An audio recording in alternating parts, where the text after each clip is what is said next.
mostly you're going to be using this one, obviously. Okay. Oh, look at that sort of fades through on the bottom. That's nice. Okay. So just sort of leave this one up, this one down here. In the backpack, in the outside pocket again, there's a little memory. One boat. There's a little memory stick that says US Rolling.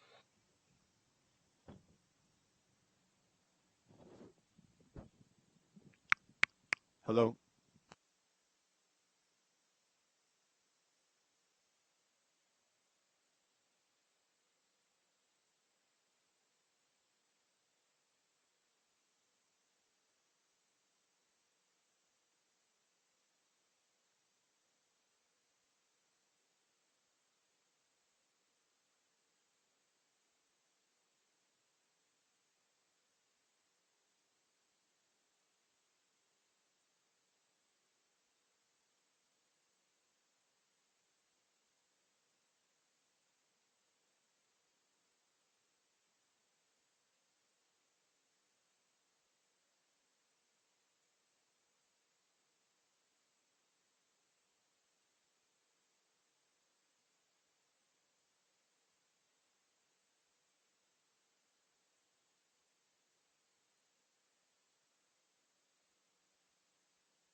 Good morning and welcome to the Senior 1 and U23 trials.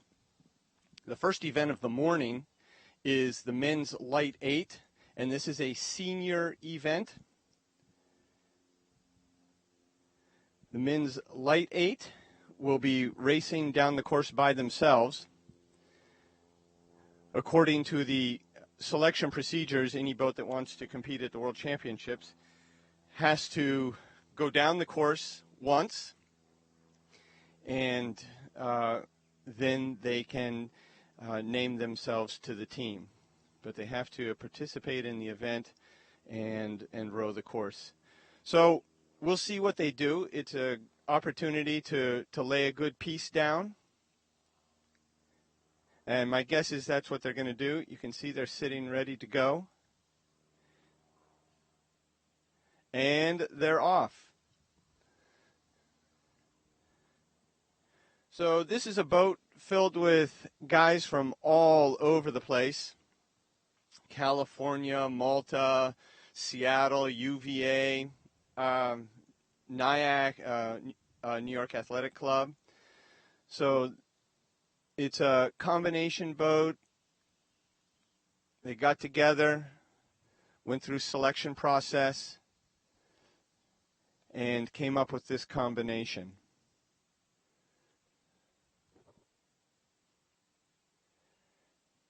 So we'll watch them go down the course.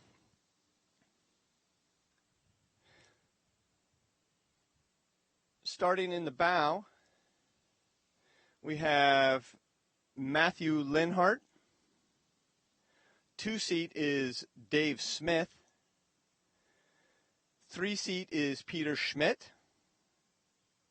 4, Christopher Lambert. 5, Alex Twist.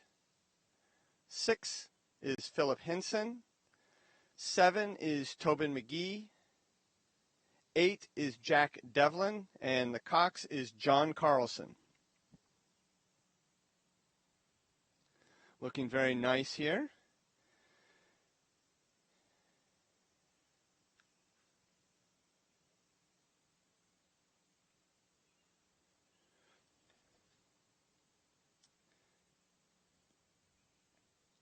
So this boat will be competing at the World Rowing Championships in Aiguebelette, France, later in the summer. Dave Smith, he's from the University of Virginia.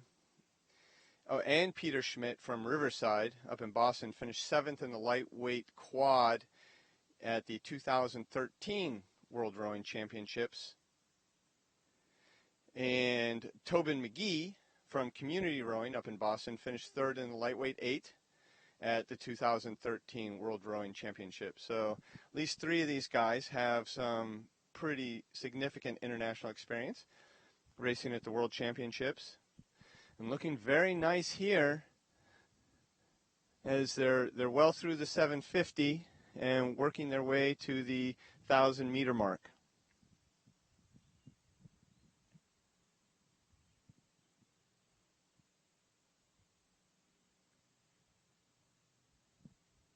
I think for the most part, we're just going to watch these guys row.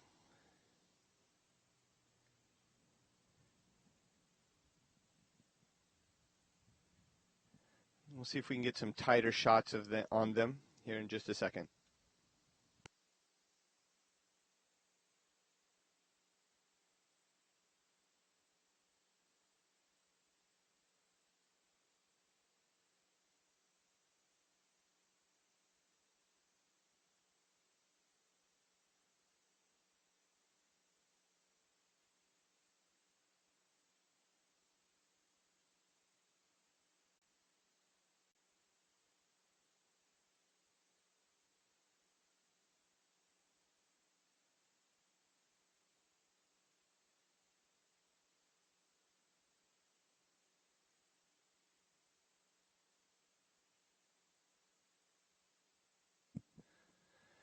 Nice rowing as they're through the 1,000-meter mark, past the 1250, getting close to the 500 meters to go.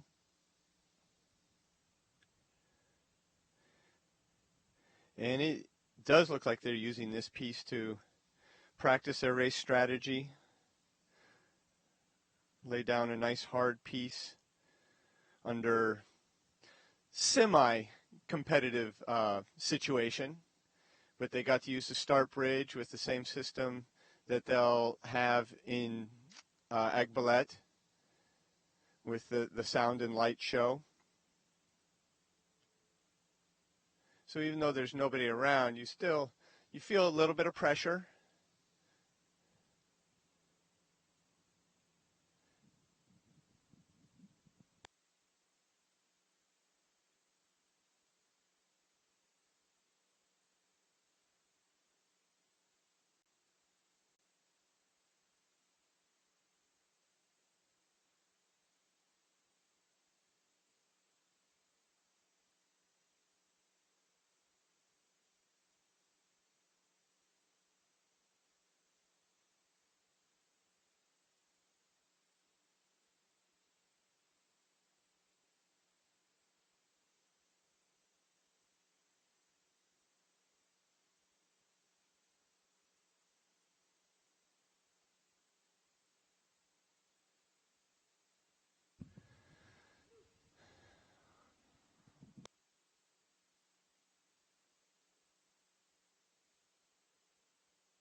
Here they come to the line, just a couple strokes away.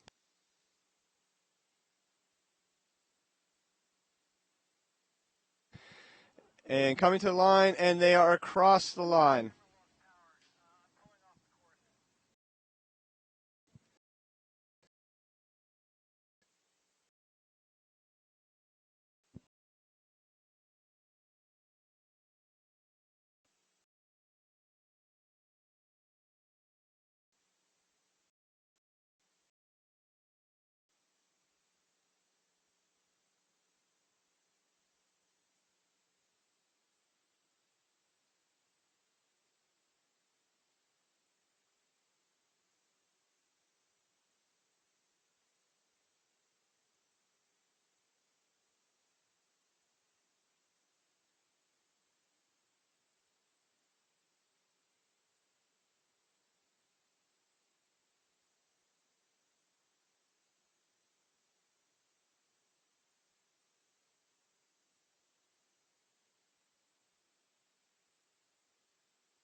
So the men's single is underway. We have 3 boats. From Craftsbury, it's Ben Davison. From New York Athletic Club, Michael Kluger. And from Craftsbury, Ned Benning.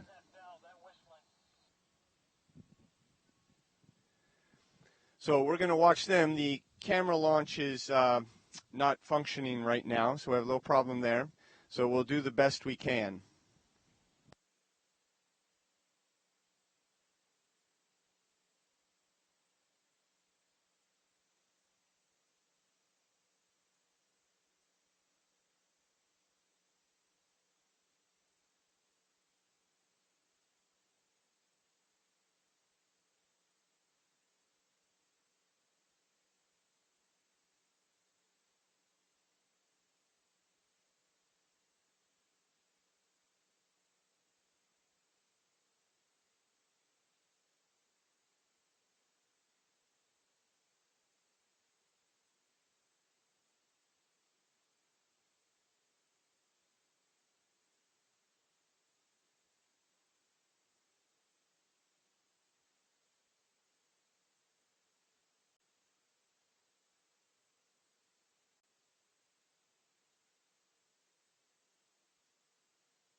'22nd in the single at last year's U23 championship.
All right, it looks like the women are back up in the starting blocks and locked on. Looks like they're just about ready to go. In lane one, which right now is closest to the camera, is Abigail Parker, rowing for Cambridge. Lane two is Marianne McNulty. Lane three from Craftsbury is Christina Wagner. And from Conshohocken, just down by Philly, not too far from here, is Jessica Zettelmoyer. Lane 2, Marianne McNulty, rows for Jacksonville. And everybody is off.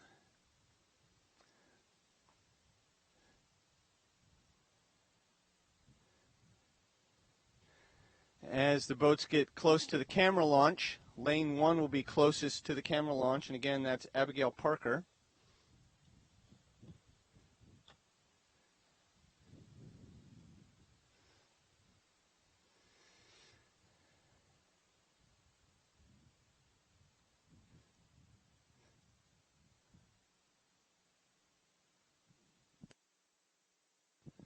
So out in front right now looks like Marianne McNulty, lane 2, with the red blades and blue top.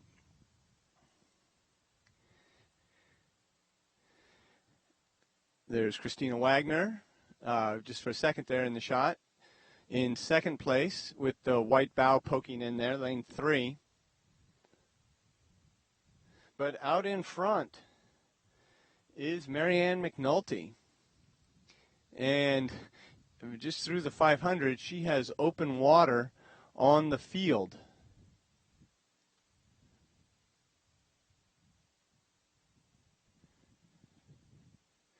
Panning back, we have second place, Christina Wagner.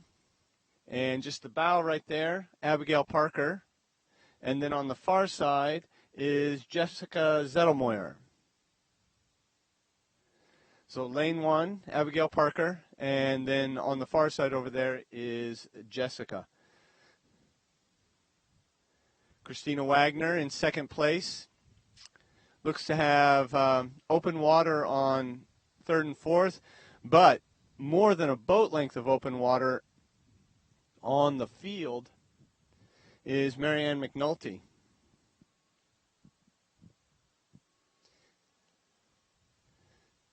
We'll see what Christina Wagner can do. She was a U23 national team member. She won the time trial and her heat in this event. I don't know if Marianne McNulty was just a sleeper, just sort of taking it a little bit easier, but she seems to have a pretty distinct advantage over the rest of the field right now. We'll see if Christina can come back on her in the second 1,000 of this race. But they're in between the 750 and the 1,000 meter mark right now.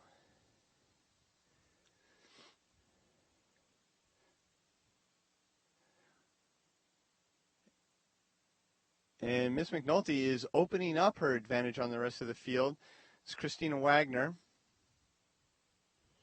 second place, and she has, if not open water, but close on lane 1, Abigail Parker, who's rowing considerably lower rate than the rest of the field out there. And on the far side, we could see Jessica Zettelmoyer.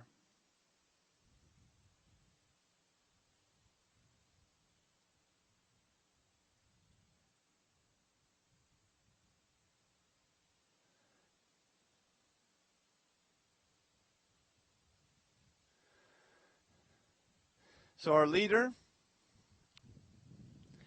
Marianne McNulty, is through the 1,000 meter mark.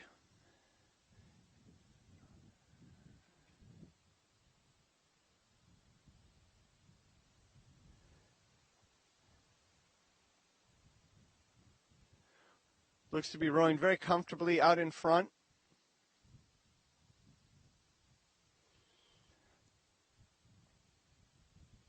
Not getting a significant push at all from the people behind her.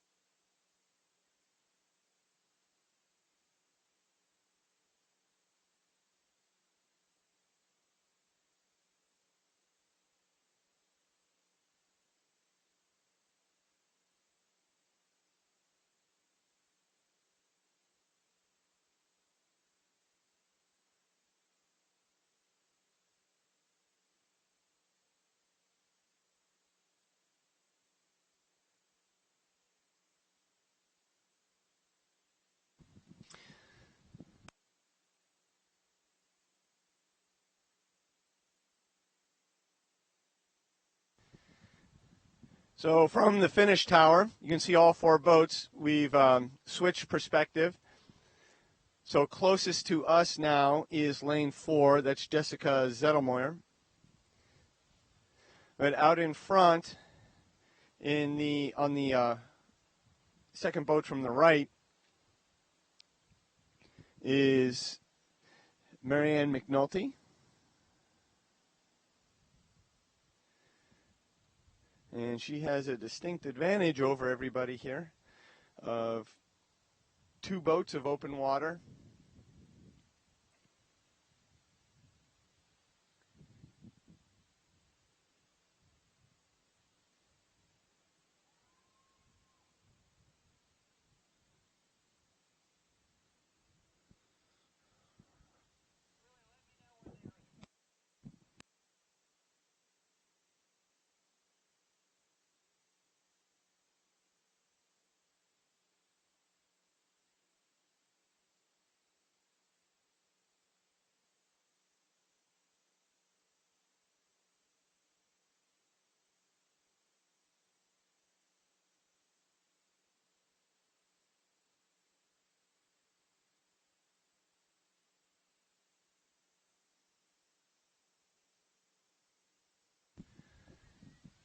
With about 300 meters to go,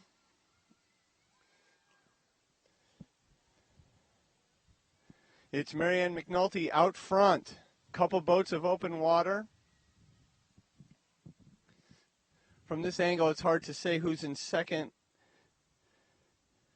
whether it's Abigail Parker from Cambridge or Christina Wagner from Craftsbury. But at this regatta, it's just the winner who goes. There are no medals for second and third.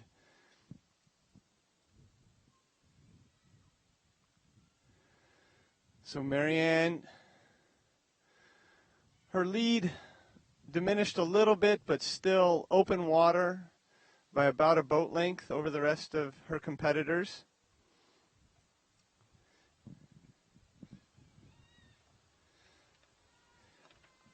So she comes to the line. We'll probably be going back to the dock to sign some papers to go to Plovdiv, where the Under-23 World Championships are being held.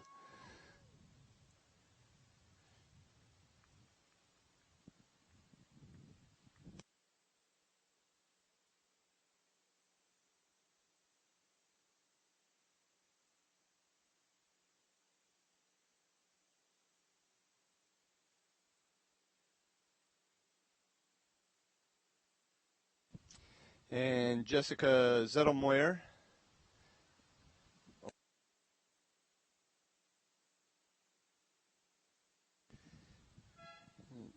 as we've gone up to the women's double race.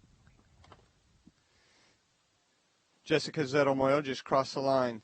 So with the delay in racing, they're going to start races very quickly, so we're not going to get full races in video-wise because they'll be starting very quickly.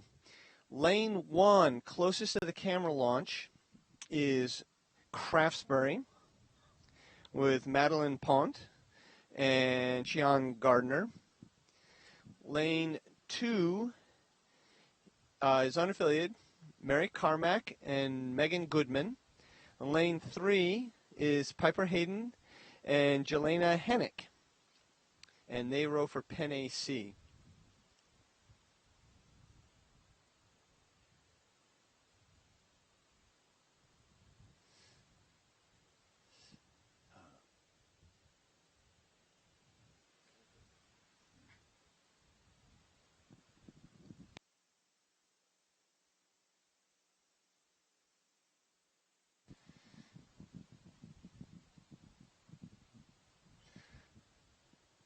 Right there's a Craftsbury entry of Madeline Pont and Chian Gardner.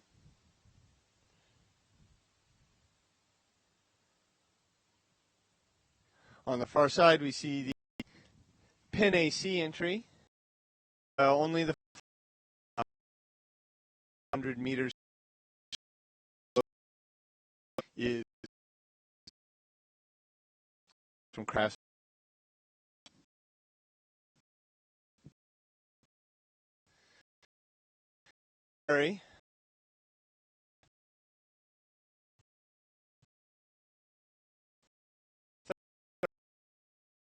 500.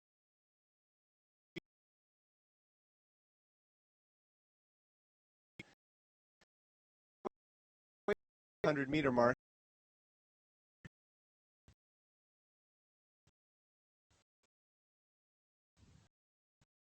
500 meters.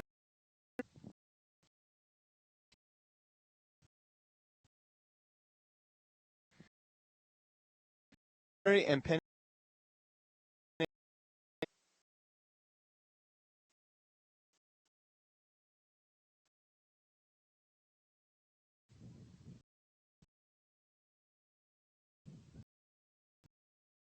The closest to NA middle is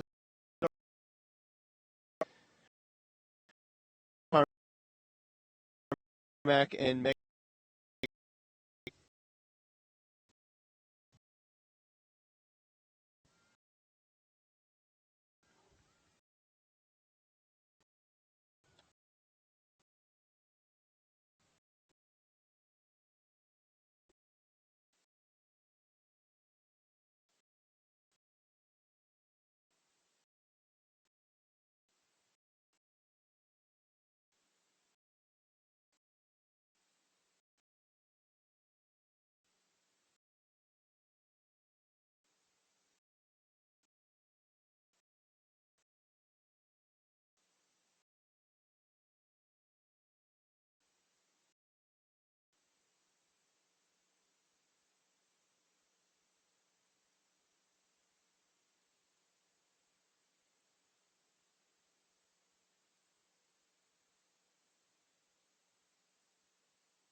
Less than 250 meters to go. Mary Carmack and Megan Goodman out in front.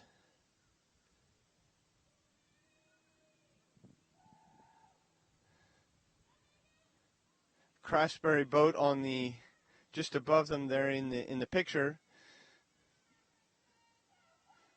trying to get back into it. It's doesn't look too hopeful, but they did close the gap a little bit and certainly got ahead of the Penn AC boat.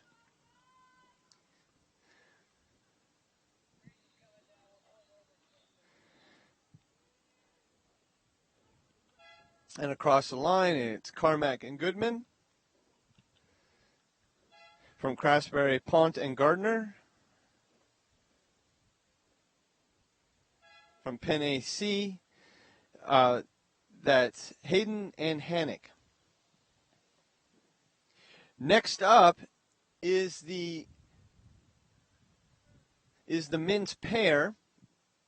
And because they're running races very quickly because of the incident earlier, we'll do the best we can on coverage. But in this event, in the men's pair, 4 boats. Lane 1, which will be closest to the camera launch, is from Conshohocken, is Joseph Pinola Visa and James McManus. Lane 2 is Kevin Balowski and Stuart Mader. In lane 3, from Mendota, is Tristan Omberger and Sam Weeks. In lane 4, from Penn AC, is Thomas Robbins and Charles Anderson.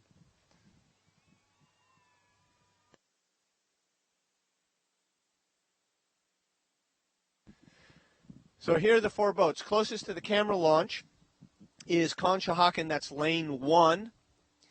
And this looks like a good battle between lane 1 and lane... Is that lane 2? Lane 1 and lane 2, Conshohocken and the unaffiliated boat of Velasky and Mader. Oh, this is a good race. Lane 2 out in front, the unaffiliated boat, just by a little bit. Trailing is Penn AC. The Mendota boat in the red tops, they are now, look at them come on strong as they get close to the 500 to go mark. Mendota, lane 3, now maybe just a little bit ahead of Conshohocken. But out front, it's Belaski and Mater. They are pushing out.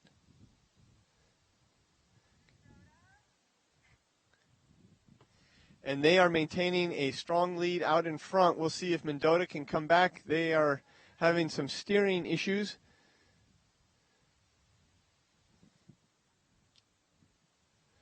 But it's the unaffiliated boat of Belaski and Mater out in front right now.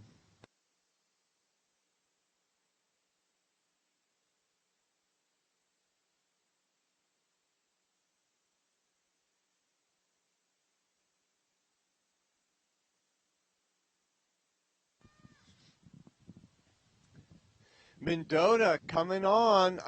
Hard to say if they're going to have enough time to catch this lead boat, but they were sitting in a very strong third place and rode through the Conshohocken boat on the outside there on the boat on the right.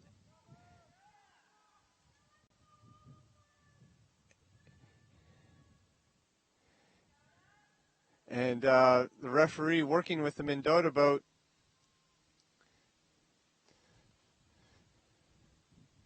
But it looks like the unaffiliated boat of Belaski and Mater out in front, still maintaining about a boat length. This Mendota boat, if had some steering issues.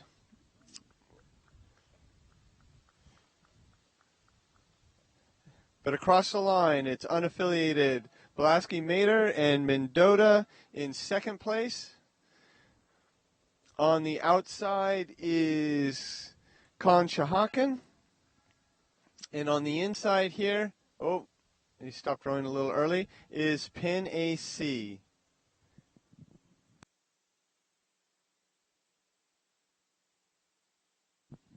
Next up is the women's pair. And we have just a moment before that race starts. The women's pair up next.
So we have a start in the women's pair.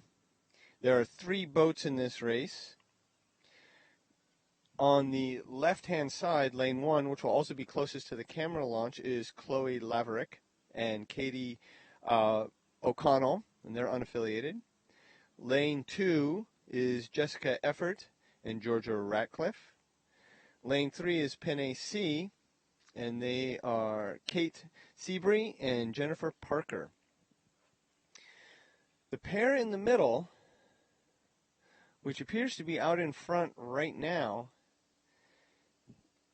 won their time trial by almost 30 seconds. So in this field, they seem to be the boat to beat. 30 seconds in a time trial is pretty significant. So we'll see how they do. So 3 boats, And when the camera launch gets up into position, we'll pick them up as soon as it can.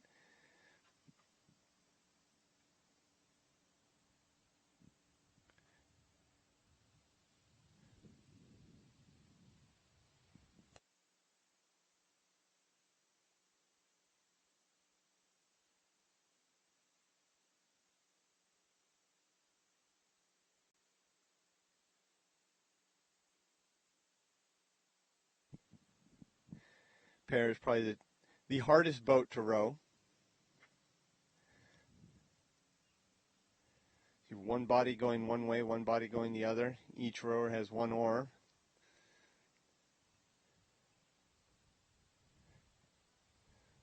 A lot of balance, a lot of coordination required to make a pair go well and to go straight.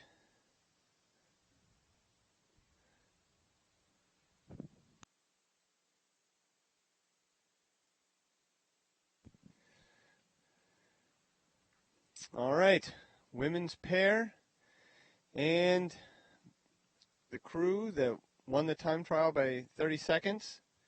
Jessica Eford and Georgia Radcliffe out front as they come parallel to the camera launch.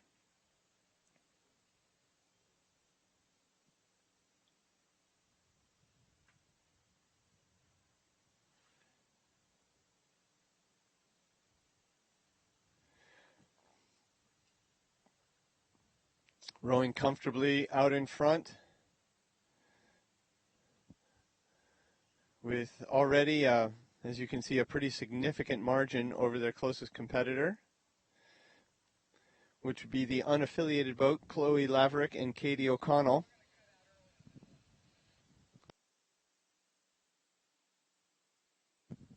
And the Penn AC entry in third place, Kate Seabury and Jennifer Parker. Swing back up to the lead boat. This is your second place boat right here. And with many boats of open water, as you can see, as they go through the 1,000-meter mark, the unaffiliated boat, Jessica Eford and Georgia Radcliffe, out front, rowing very nicely, very comfortably out front.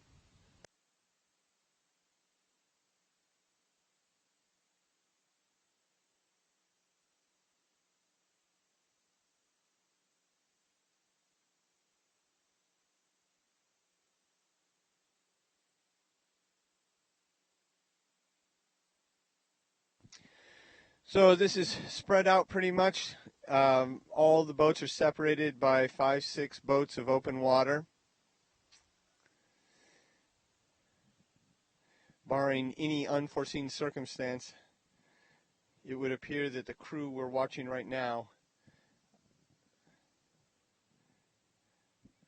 could win this race pretty handily.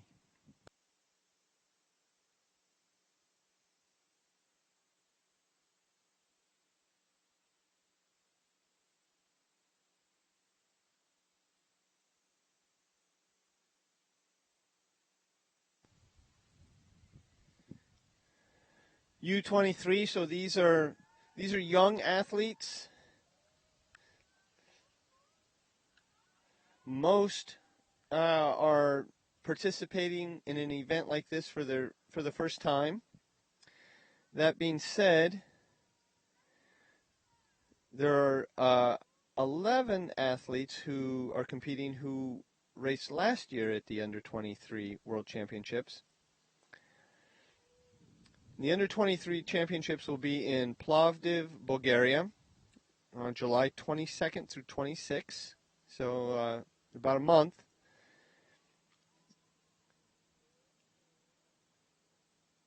And they'll head over about a week before competition begins, get settled in, get a little bit of training in on the course.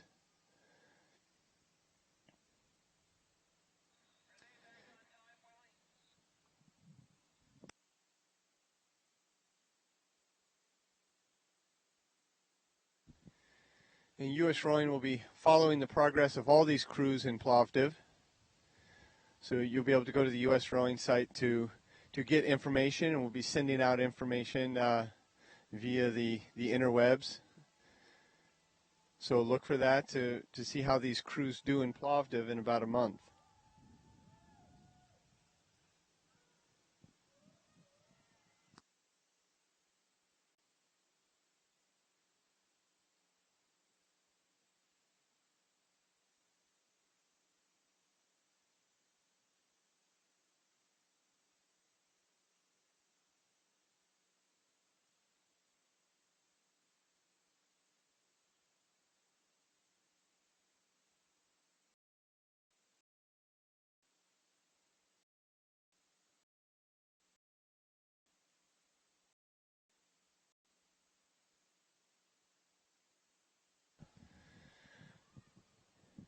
Jessica Eifert and Georgia Radcliffe well ahead of their nearest competitor. Rowing very strongly here, looking very nice in this pair. Very comfortable in the pair. The last few strokes here still nice. Pushing hard, looking for the line. And there it is. Swing back up and catch the other two.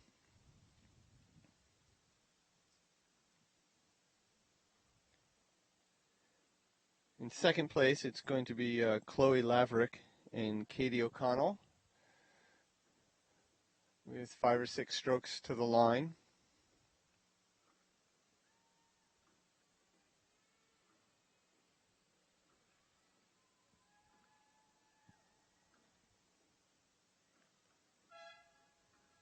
And across the line. And then in third place from Penn AC is Kate Seabury and Jennifer Parker.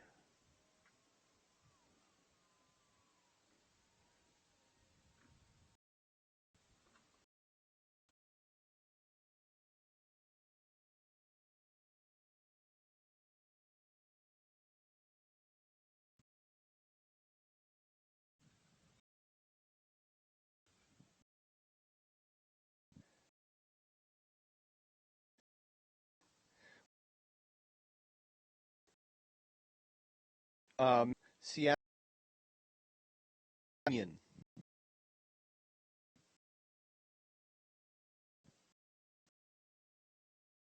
The Seattle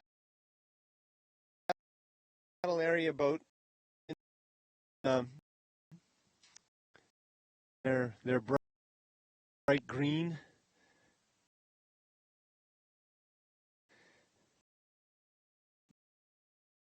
Boat finished first is lane 3 side of them. Finished in second place. They're from Boston. Almost 6 minutes 4 seconds. So a little more than a boat length behind the Seattle Area Rowing Association boat.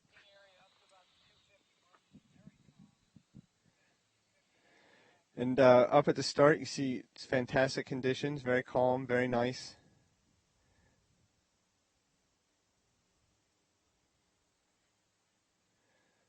So we have about a minute to go, or less than a minute to go. Actually, it looks like they're getting ready right now, probably doing the polling. See, everybody's sitting up, ready to go, and they're off. Nice squeeze on that first stroke for everybody.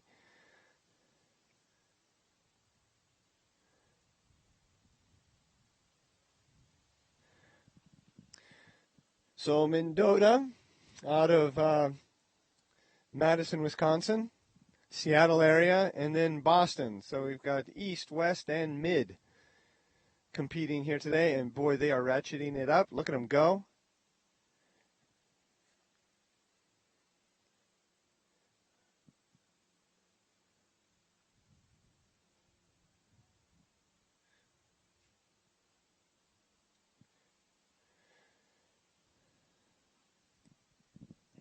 Looking at Seattle and Mendota there. Union's over to the right a little bit out of the picture right now. But as they come up to the camera launch, it is Seattle area. Out in front, on the far side, you can see Union. And closest to the camera as they become parallel is Mendota.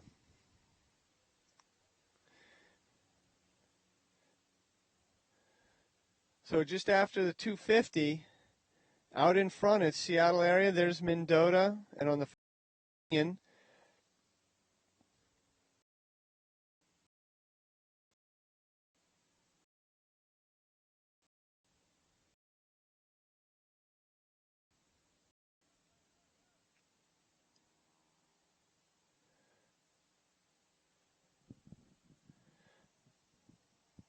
Looking very smooth out front. We'll look back. And Mendota is right there. Union has fallen back a little bit. But Mendota it looks to be maintaining contact. Hard to say from this angle, but I don't think the Seattle boat has quite broken. Maybe a little bit of open water, but probably not very much. And there you can see the buoy lines across.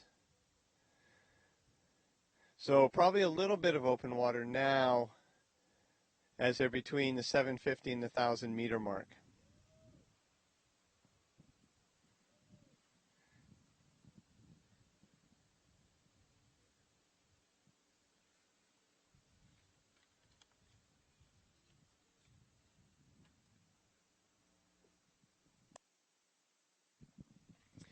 Union coming back on Mendota.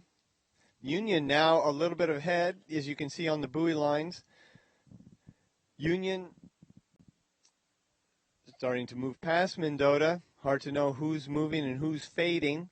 Mendota was third in the time trial, I believe, and so maybe they use that first 500, 750 to see how well they could stay with the other two crews.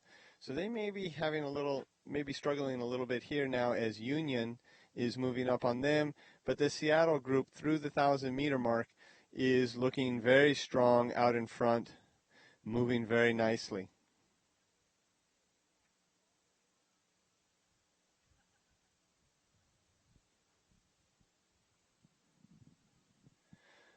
Union now in second place, but boat of open between them and the leader. Mendota hanging in, but in third place right now, it appears.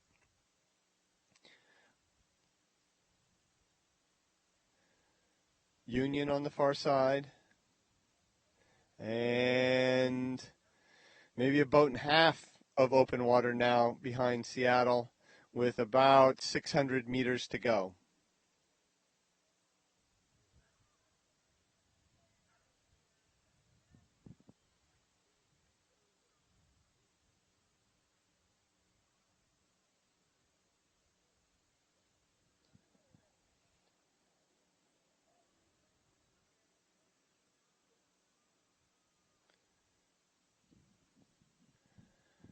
So about 500 meters to go.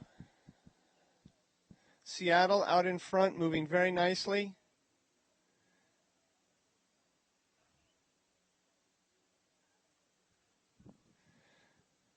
Followed by Union, followed by Mendota.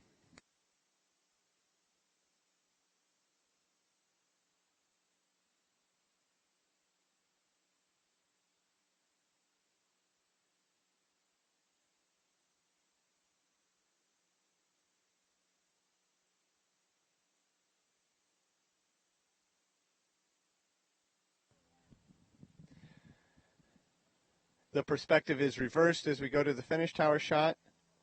Seattle in the middle, out in front. Union closer on the left-hand side, and Mendota on the right. Seattle opening up, nice lead, maintaining, if not increasing that lead of a boat and a half of open water.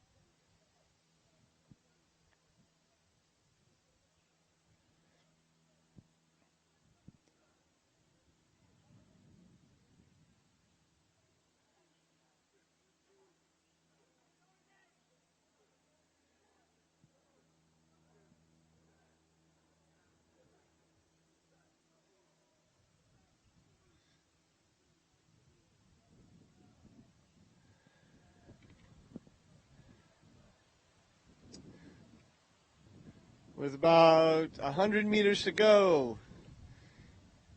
Seattle out in front, looking very nice, very strong. You can imagine in Plovdiv, the racing will not be quite as easy, maybe the wrong word, but they may not have quite the advantage that they have in Plovdiv when they get there. But a good opportunity to lay down a nice hard piece. Union coming across. And Mendota.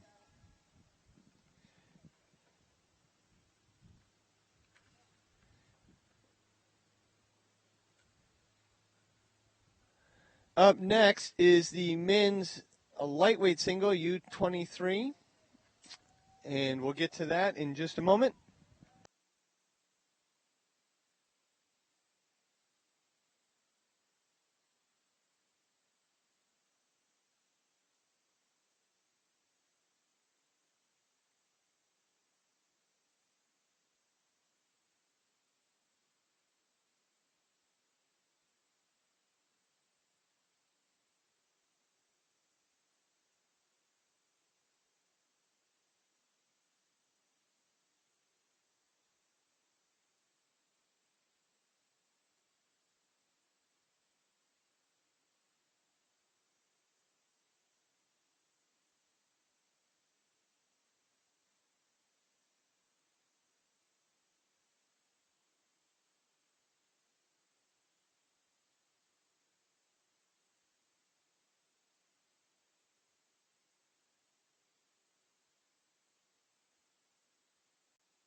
Lightweight men's single. They're up at the starting dock.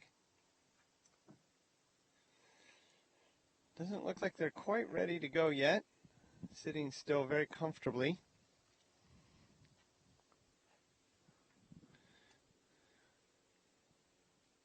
We have 4 boats. Lane 1,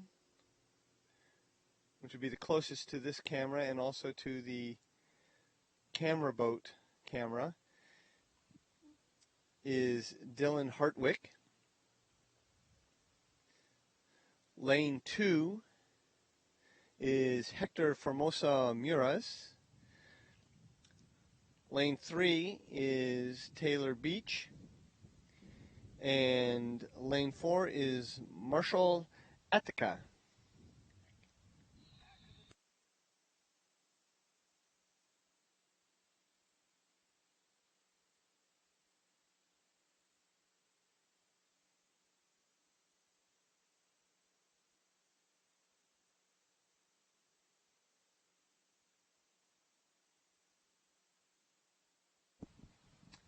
And we have a start.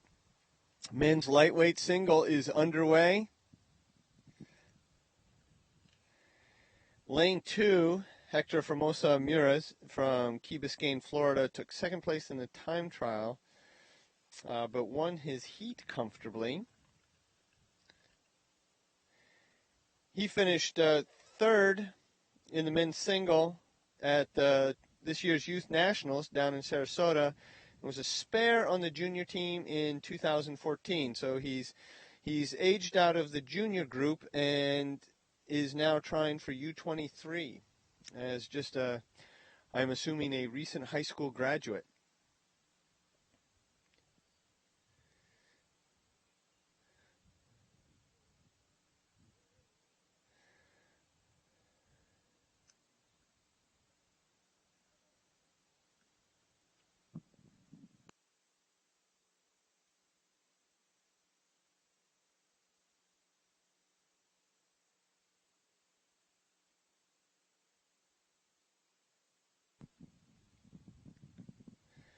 So out in front right now is lane 2, and that is Hector Formosa Muras. In the white boat, just next to him on the outside there is Taylor Beach, recent graduate from USC. And on the outside of him, unaffiliated, is Marshall Akita. And closest to the camera, you just see the bow right there, is Dylan Hartwick.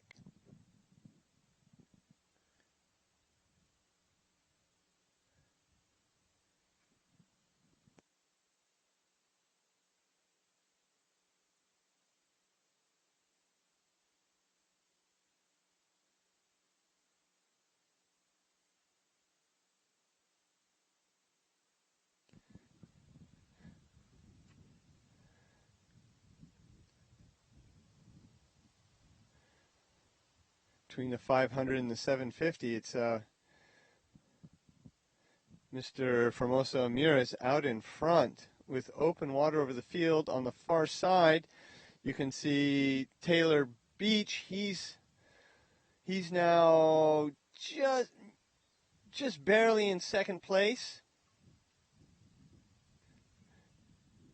Oh no, I'm sorry. That's Marshall Akita on the outside,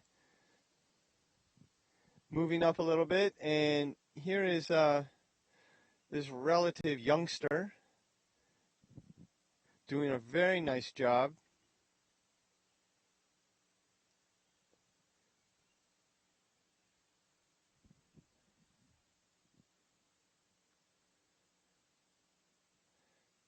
Panning back on the outside there, that is Marshall Akita, and he's in second.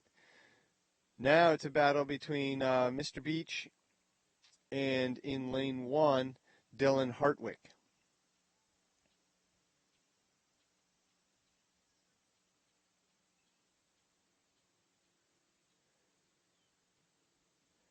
Getting very close to the 1,000-meter mark.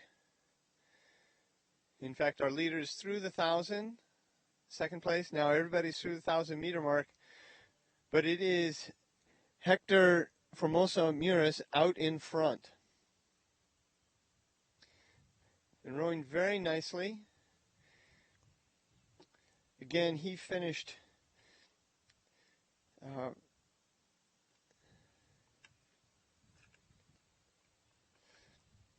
third place, rowing for Belen Jesuit at the Youth Nationals. But he's rowing very comfortably comfortably out in front. But here you can see the trailing group is actually tightening up. Taylor Beach moving up. Actually, Taylor will be a senior this year at USC.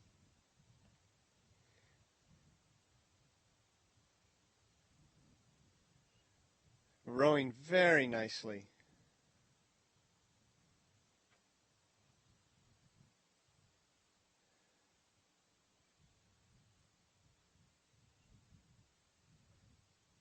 Wow, he looks really great. Just very solid rowing there for a recent high school graduate. That's fantastic.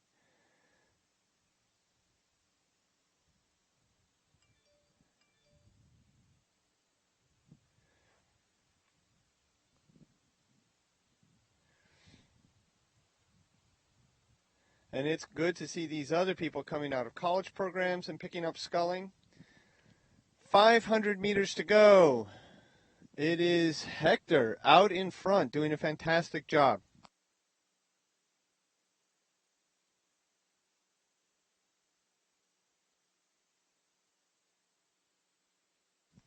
There's all four boats.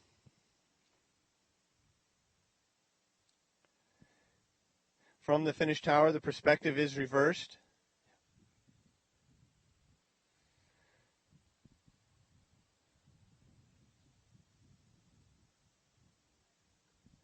Lane 4 is closest to us, and that's Marshall Akita.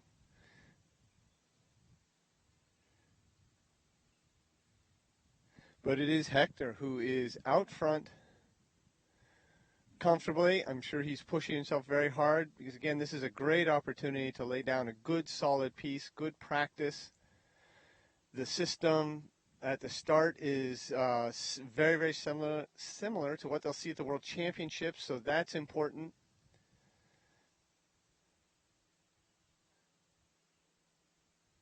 Youth Nationals for him, which was just a couple weeks ago, creates very solid pressure and good racing opportunity. But this is just a little bit different. I mean, racing against people who are older.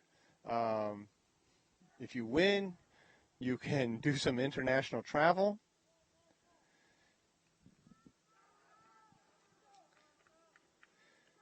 So, Mr. Formosa Mures.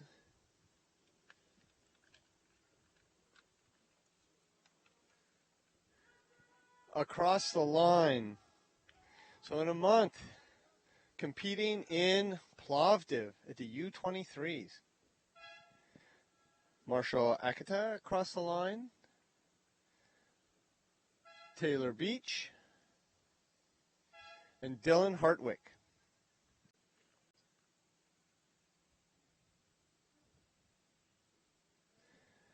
Next up is the women's lightweight single. And it looks like they're getting very close to go.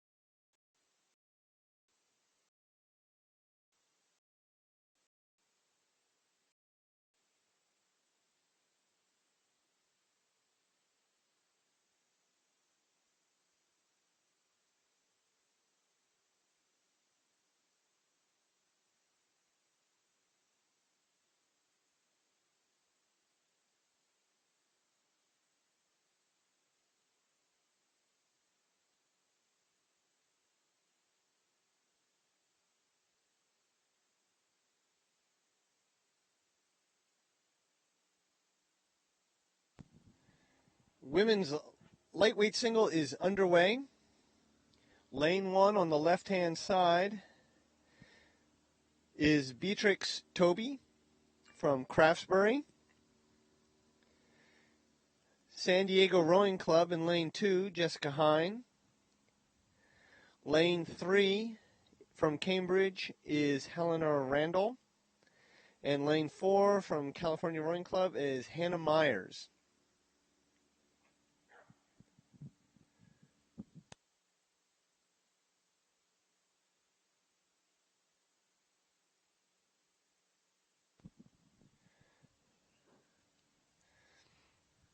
Looks like everybody's well out of the breakage area.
So the women's lightweight single is underway, having a little trouble with the camera launch.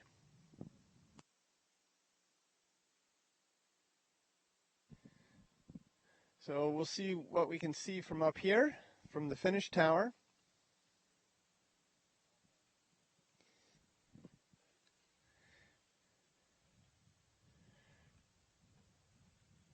Helen Randall, rowing for Cambridge, easily won her heat, time of 8:09. And Jessica Hine from San Diego won her heat in 8:14. So we'll see how they do as they get closer.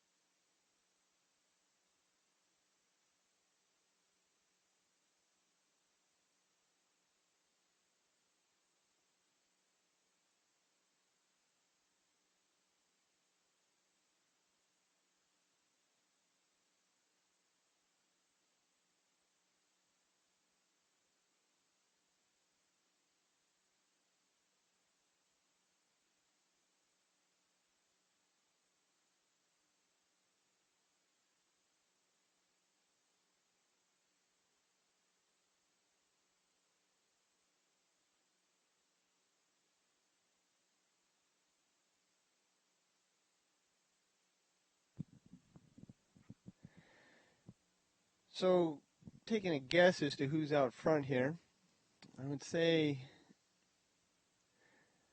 Jessica Hine in lane 2. From this shot, she's second from the right. Jessica Hine or Helena Randall, they're the two middle boats. So the way the system is set up, the two fastest boats in the preliminary races, heats and reps and whatnot, or in the heats, are put in the middle.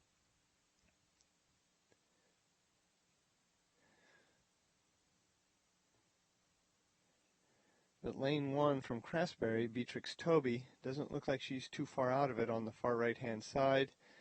From California Rowing Club, Hannah Meyer, she does look like she's a ways back.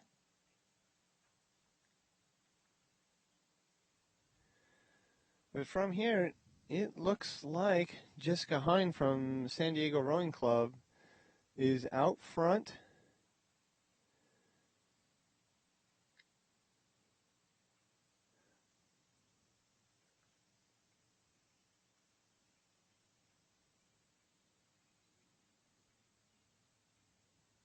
Actually, check that. I think it's Miss Randall.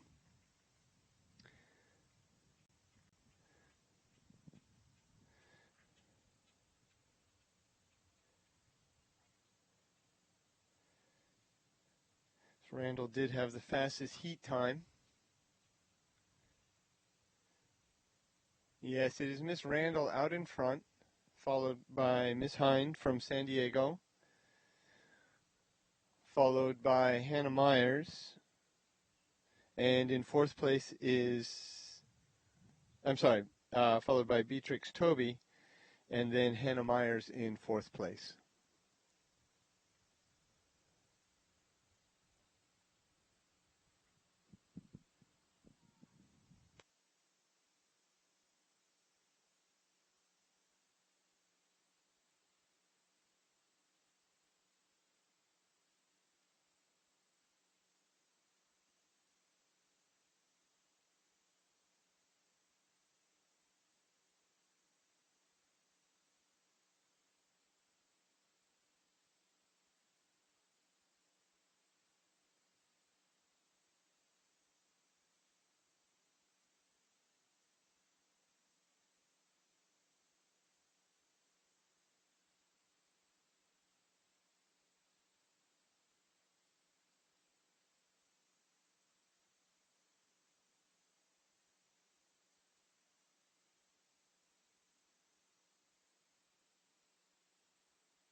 So now with 250 meters to go, Helena Randall out in the lead. Hannah Myers on the outside in the white top, the white-ish top, in second place.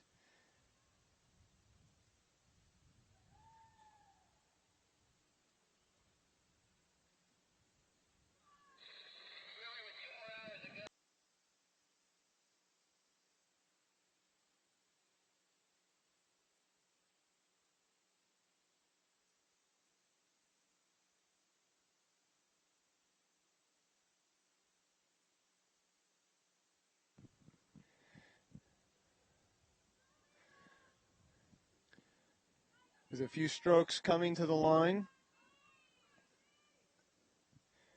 Rowing for Cambridge is Helena Randall.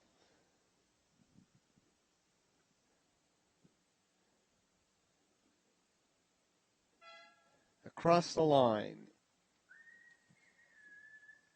In second place is Beatrix Toby from Craftsbury.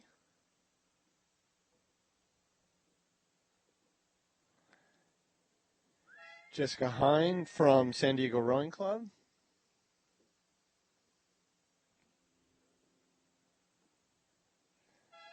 And Hannah Myers from California Rowing Club. Next up is the men's lightweight double. Men's lightweight double up next.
Men's lightweight double. This is a two-boat race. Lane 1, which would be on the left from Conshohocken, is Austin Velt and Jim Sienkiewicz. And from Oklahoma City Riversport, Matthew Nelson and James Francis. So lane 1 will be closest to the camera launch. In the time trial that everybody had to participate in, Conshohocken beat OKC Riversport in the time trial 6:19 to 6:26. So that's a 8-second difference. We'll see what happens here.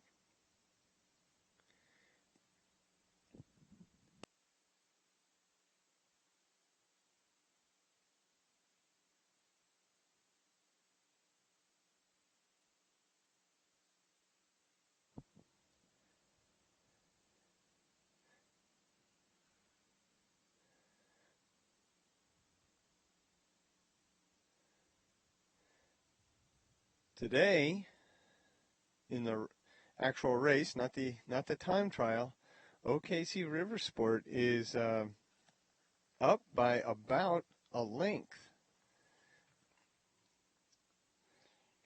Now there's some experience in that Conshohocken double. The bow seat, Jim Sienkiewicz, is a junior national team member, so he's been down this course and he's raced at a pretty high level before. So to count them out just because they're down now, I think would not be wise. And we'll see how this plays out between these two boats. Right now, separated by a little bit of open water. Just, it depends on whose blade's in the water. But they are, now you can see the Conshohocken boat. They are inching back up because now it's solid overlap, bow over stern.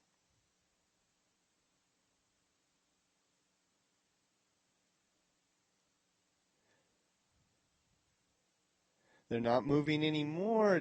Well, maybe a little bit, but not much. They are just hanging right there. They're between the 750 to go and the 1,000-meter mark.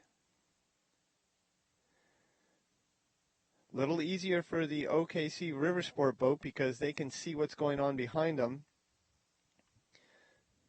The Conshohocken boat can certainly hear the other boat and take those audible cues. So coming to the 1,000-meter mark, it is Conshohocken making a move here.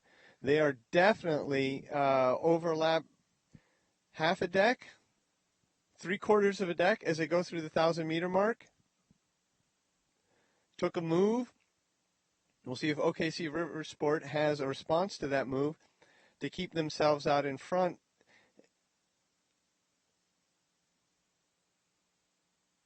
Conshohocken now half a boat length down and moving.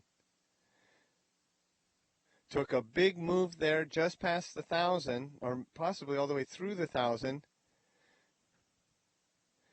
Now OKC River Sport is probably feeling the pressure because they have not been able to respond to that move by Conshohocken. This is a great race. We're within a couple feet of it being a dead heat.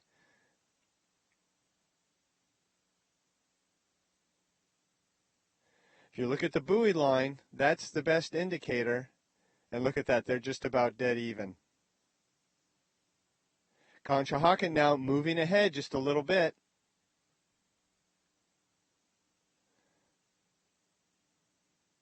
Look at them go. From a little bit of open water down around the 500, they now have a full deck length lead over OKC River Sport.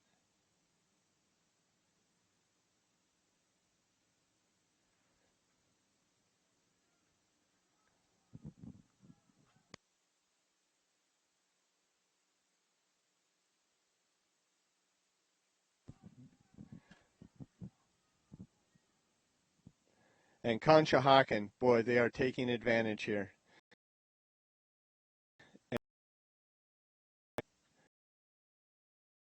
OKC, if they want to get back into this, but at this point, it does not look like that's going to happen. Probably got a little crushed when they just got rode through. That was very impressive. Conshohocken just kept themselves together,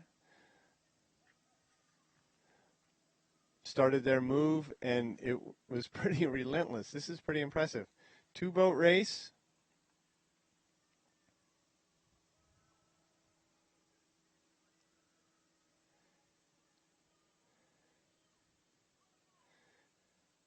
Conshohocken moving out even further. They're going to finish this very, very strong. About 150 meters to go.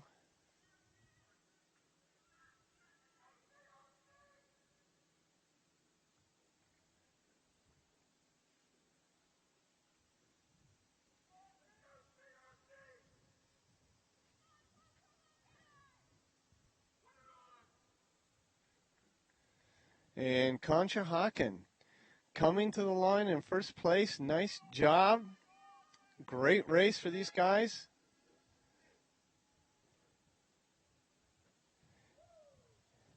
And OKC River Sport finishing second. Next up is the women's lightweight double, and we'll get to that race as soon as we can.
And the women's lightweight double is underway. This is a one boat race, so pretty much a time trial for them. But again, they get to use the light and sound system at the start, so that's important. But they are rowing the course by themselves. This boat is from Vesper, Jennifer Sager, and Catherine Oram. And so I think we're just going to let them row down the course and watch them go.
This Vesper duo, Jennifer Sager and Catherine Oram, rowing very nicely here.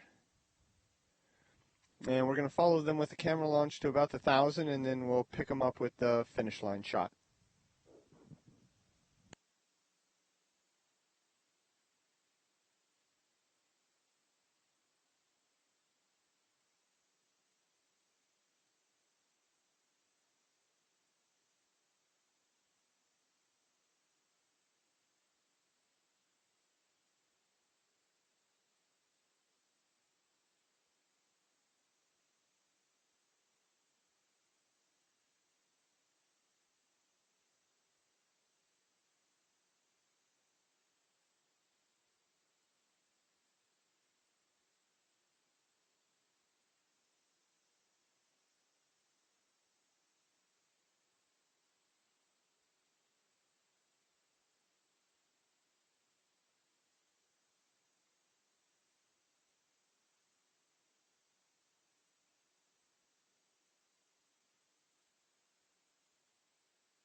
Looks very quiet and peaceful. Looking way out.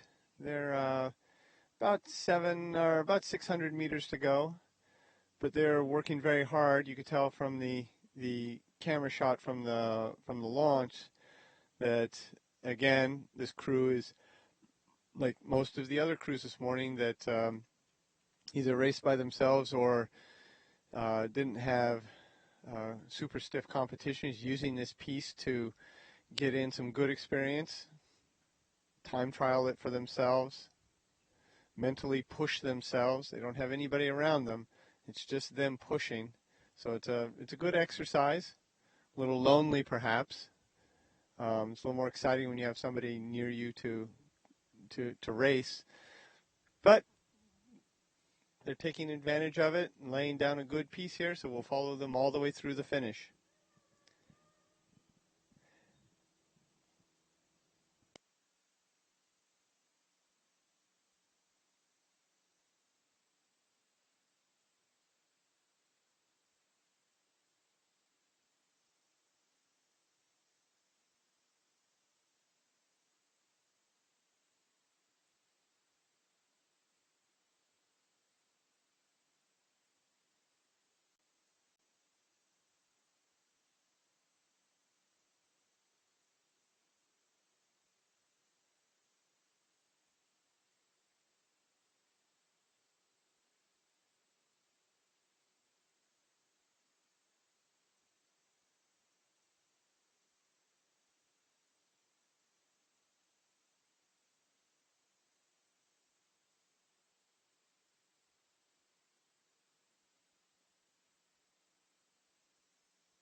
Less than 100 meters to go for this Vesper double.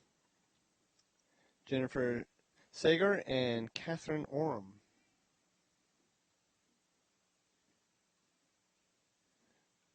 You can hear them breathing hard up on the top of the finish tower.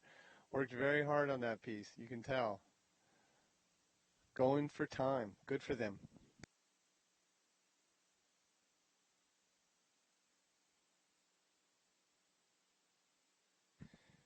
Next up is the men's light pair. Lane 1, closest to the camera. It's an unaffiliated boat. Alexander Benoris and Jordan Tweaksbury Volp. On the outside there is Will Roman and Paul Wren. Look like they're getting ready, still sitting a little relaxed. So this race should start in about 2 minutes.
And they're off.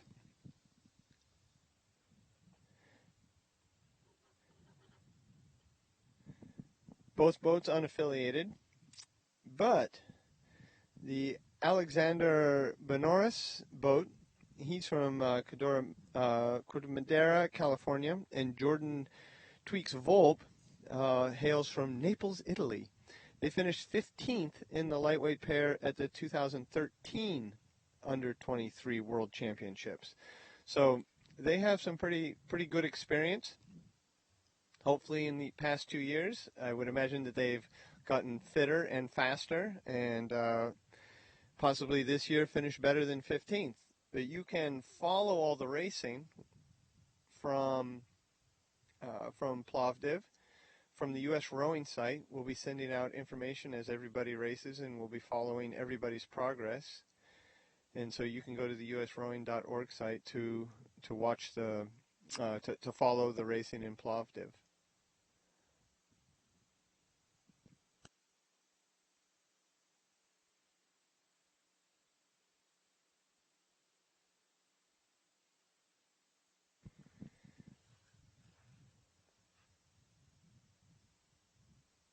So we're rowing pretty close together right now.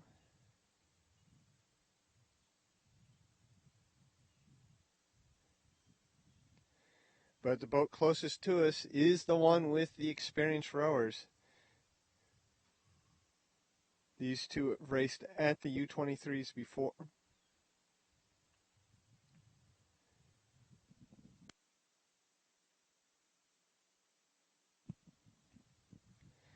So in between the 500 and 750, it is Benoris and Tweaksbury Volpe who are out in front. And it looks like they've cracked open water on the other pair, Will Roman and Paul Wren.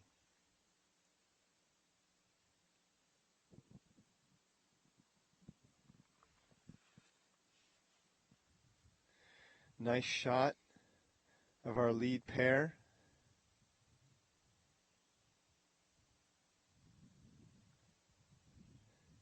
Rowing very smoothly, very nicely in this pair. Again, a very difficult boat to row.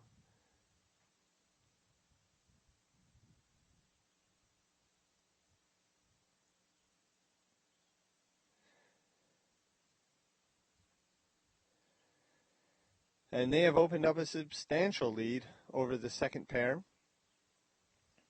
At least a boat of open water. They're in between the 750 and the 1,000. Getting close to the 1,000 here.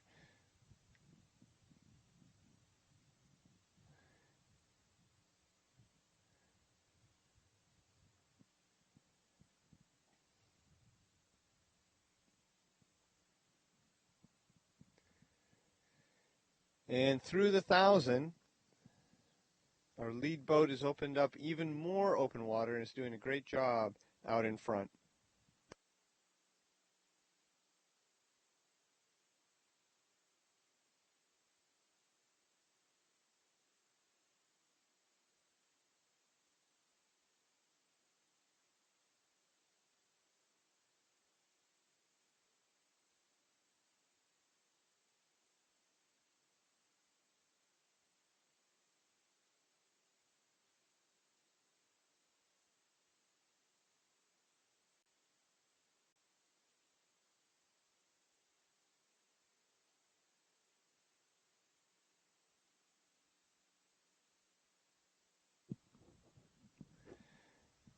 Getting close to the 1,500 meter mark.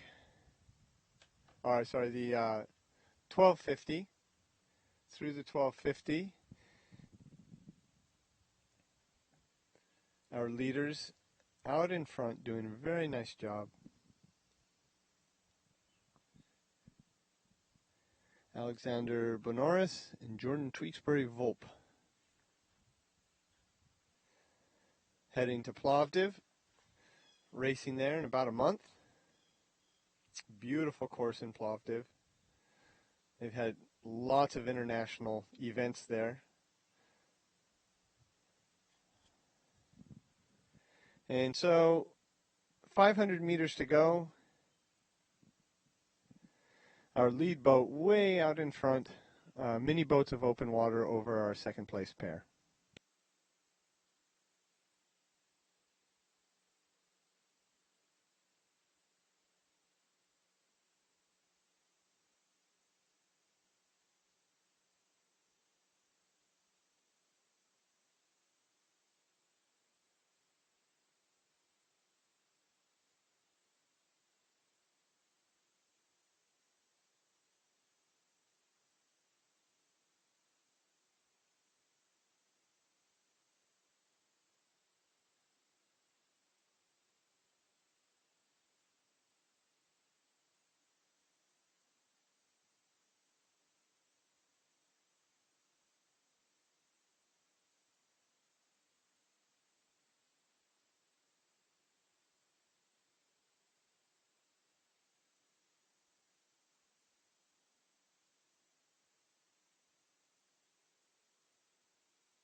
About 200 meters to go, and our lead pair has 10-15 seconds over the other pair, but rowing very nicely, very cleanly.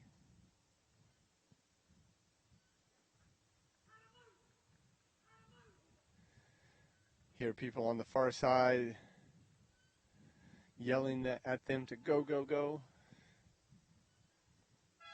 And across the line, it is Alexandra Benoris and Jordan Tewksbury Volpe. Our second place pair, Will Roman and Paul Wren, have 10 or so strokes to the line.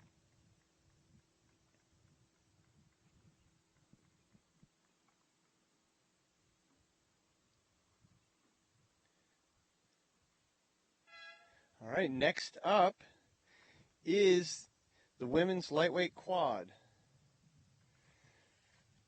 This is a one-boat event, so a time trial for themselves. And again, I'm sure they'll lay down a nice hard piece, use this experience to test themselves. So they don't have anybody else to race, so they'll be racing themselves, racing the clock, as it were. But they get to use the light and sound system that similar to the one that will be used in Plovdiv.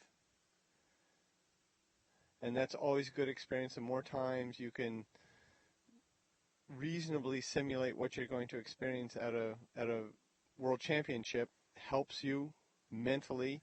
So when you get to the line at that event, it's not a big deal. You're familiar with what's going on.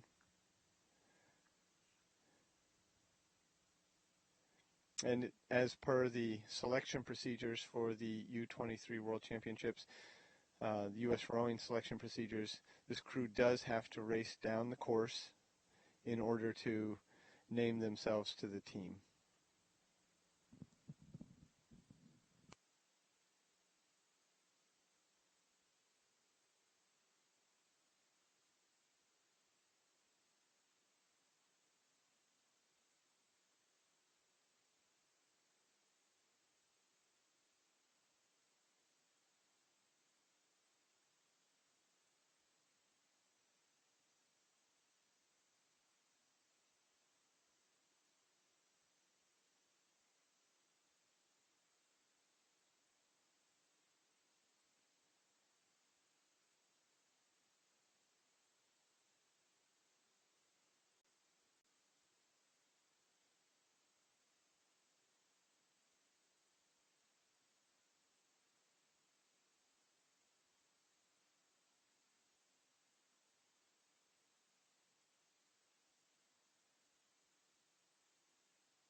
Women's quad is underway. This is a combination boat, GMS and SoCal. Olivia Jamrog, Alex Coltrop, Bridget Kontanen, and Gabriella Perman. So we'll just watch them come down the course. Racing the clock, women's lightweight quad.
Racing the clock, looking very nice, very clean this morning. Nice rowing for this under 23 lightweight women's quad. Combination boat. Probably been rowing together for the last few weeks, maybe longer.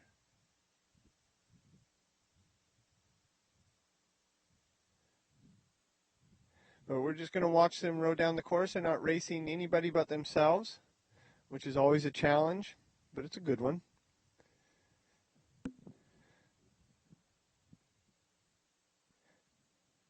So we'll follow them for about 1,000 meters here, and then we'll go to the finish camera.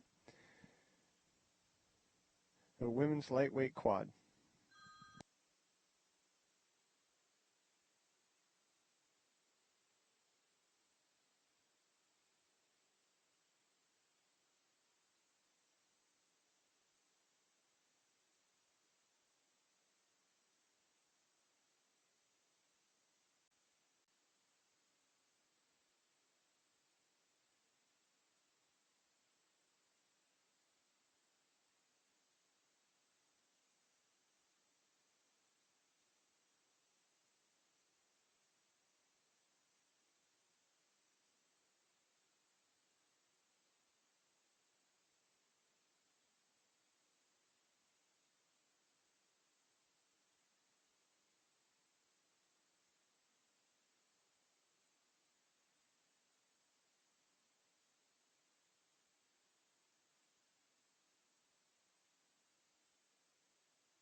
This quad rowing very nicely.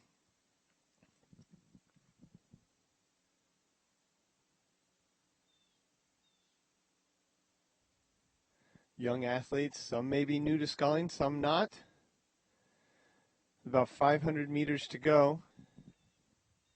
We're going to switch it over to the finish tower.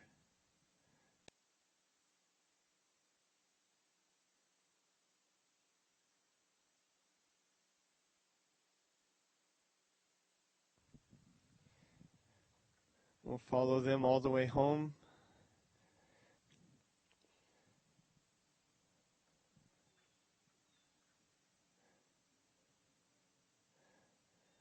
It's a beautiful morning here in New Jersey. Beautiful morning for racing. Little bit of a tail. You can see it on the water. But it's cooled off last night. The humidity dropped. It's just a really nice morning for racing.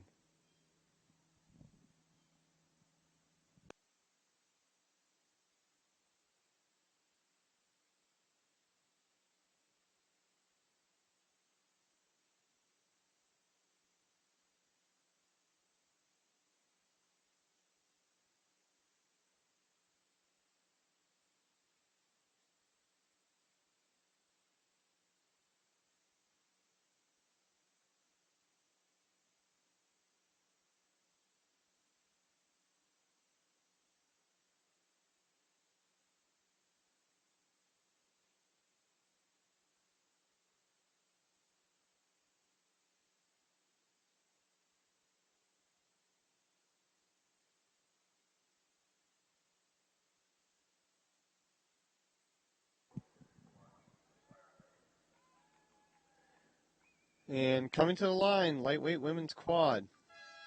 And they will be heading to Plovdiv. Up next is the men's lightweight quad. And this is a two-boat race. And that should be starting in a couple minutes, and we'll bring you that race when they're ready to go.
Lightweight men's quad. Two boats. Lane 1, so that'd be on the left, and closest to the camera launch, is Undine. That's Reed Cucci, Andrew Kershaw, Corey Brown, and Mike Sneff. Lane 2 is Vesper, and it is Kenneth Malik, Alex Martin, Galen Bernick, and Sam Hausman. So both these quads coming from Philadelphia.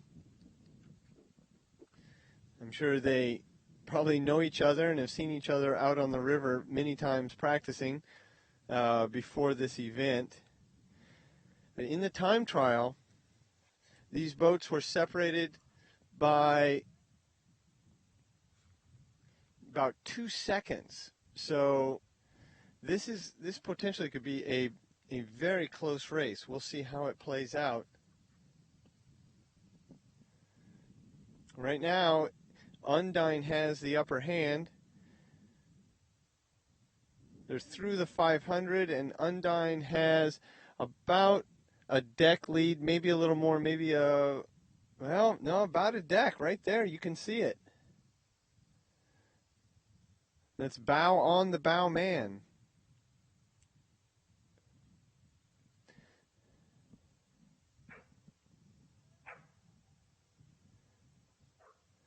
Far side Vesper.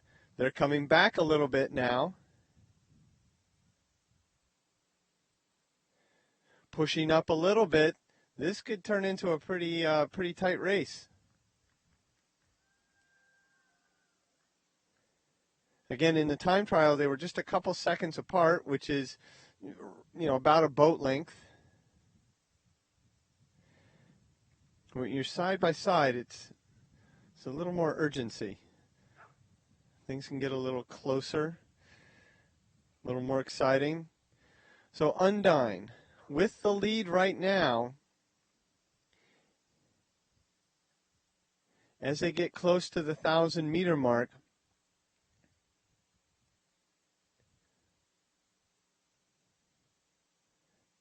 Undine taking a move here. Now they have about a half a boat length over Vesper.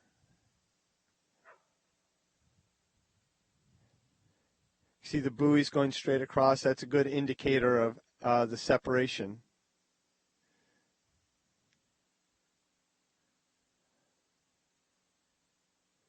So at the 1,000, it's Undine with now about 3/4 of a boat length over Vesper.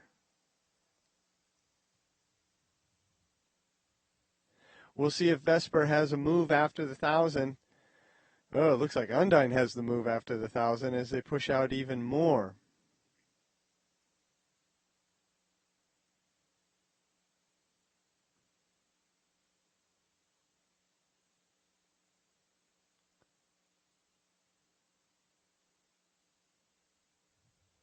Looking very nice here.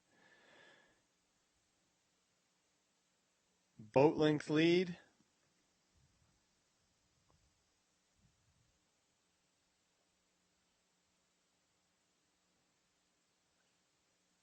Again, it's a great morning for racing. And there it is, just the littlest bit of open water over this Vesper crew.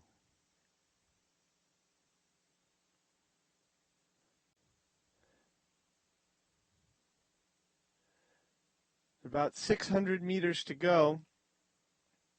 It is Undine with a boat length, just barely a boat length, over this Vesper team.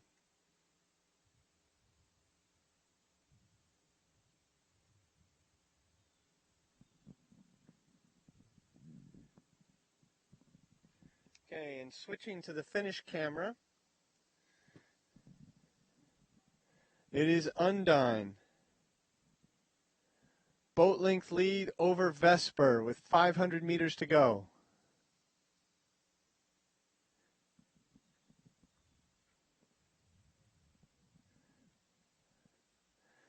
Vesper opening it up a little bit more.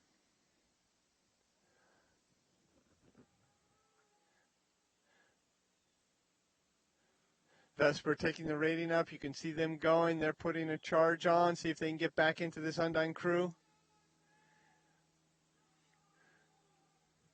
Both Undine and Vesper storied boathouses down on Boathouse Row. Both boathouses producing numbers of athletes for the national team over the years.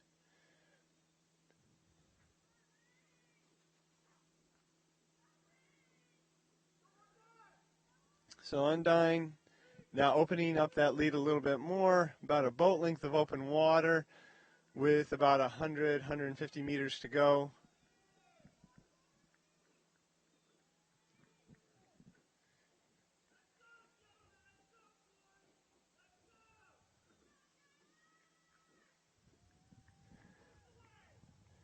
And coming to the line, it is Undine, followed by Vesper. All right, off to Plovdiv they go. Next up is the men's double. This will be a 3-boat race, and we'll bring that to you in a few minutes. We're a couple minutes away from the start of the men's double.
Men's double is underway.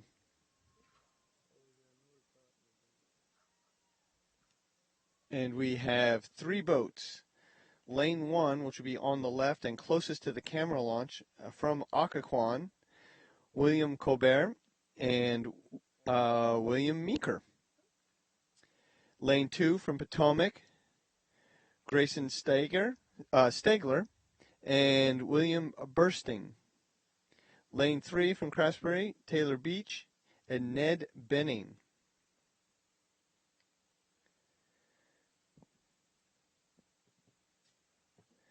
The boat, William Bernstein and Grayson Stegler, they won the time trial.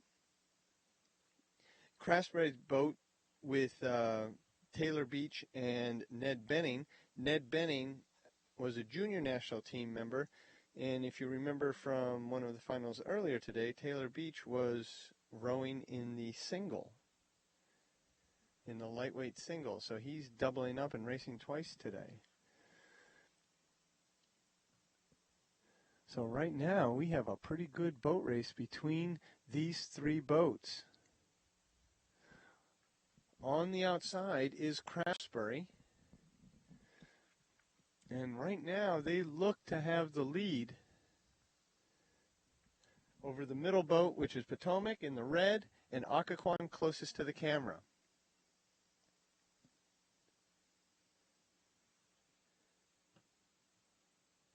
Beach and Benning on the outside in the lead.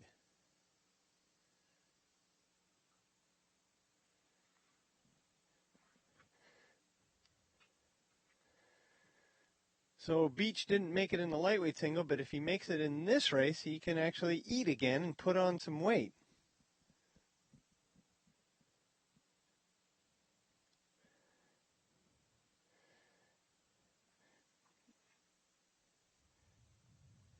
They are doing a nice job out there, looking very good.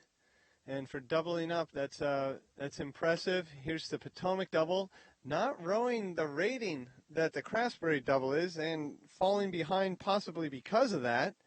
We'll see if they take it up and can come back on that Craftsbury double. Right now, they are back by about a boat length, and then in third place, the Occoquan boat, Meeker and Colbert, they are in third and trailing by about 2 boat lengths. Panning back up through the field, there's the Potomac boat.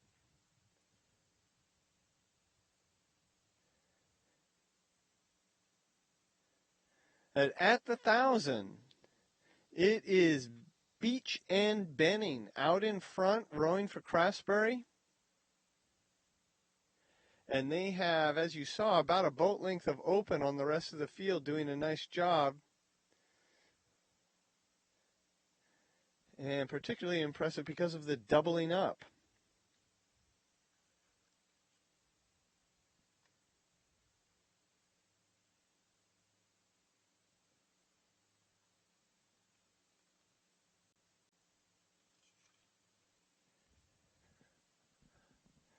Benning was a junior national team athlete, so he's done the international stuff before.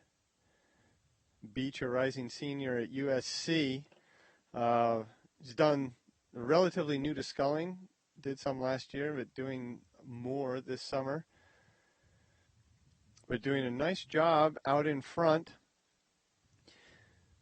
When these guys all get to Plovdiv, you'll be able to follow their U23 journey on the U.S. Rowing website. We'll be following them and having regular updates with their progress at the World Championships in Plovdiv in about a month.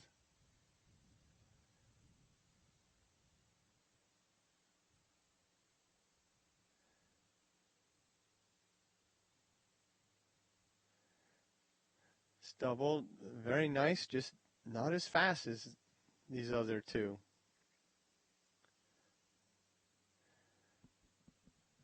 Potomac boat, and at 500 meters, it is open water for Craftsbury.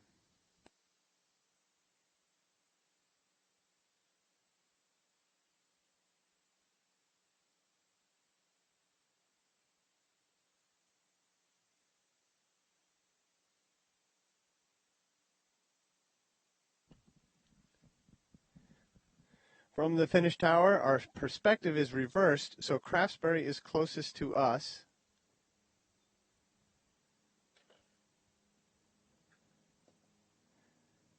And they have opened up this lead even more.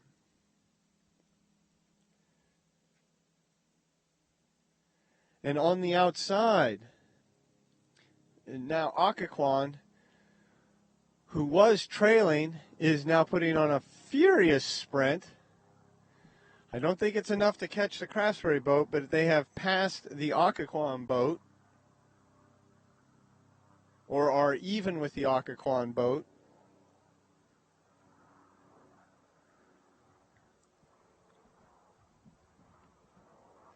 But out front, it is Beach and Benning.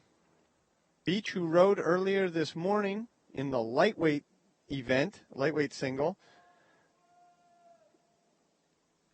is doing a great job with former junior national team member Ned Benning.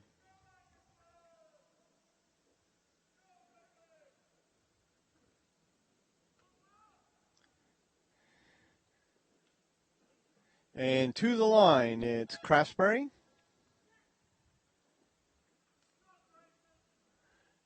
Ooh, nice tight battle here. Going to give it to Potomac with Occoquan in third. Next race up is the men's lightweight single, and this is a world championship event. We are through the U23 events and are now into the world championship events.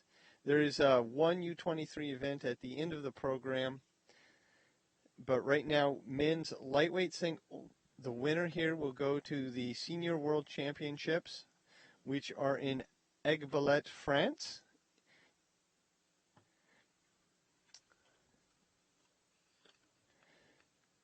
So this is Senior Trials 1. We will have Senior Trials 2 for other events, but right now we are going to do some lightweight single, men's pair with, lightweight men's lightweight quad, lightweight women's single, and lightweight men's pair. Those will be the world championship events that will be contested.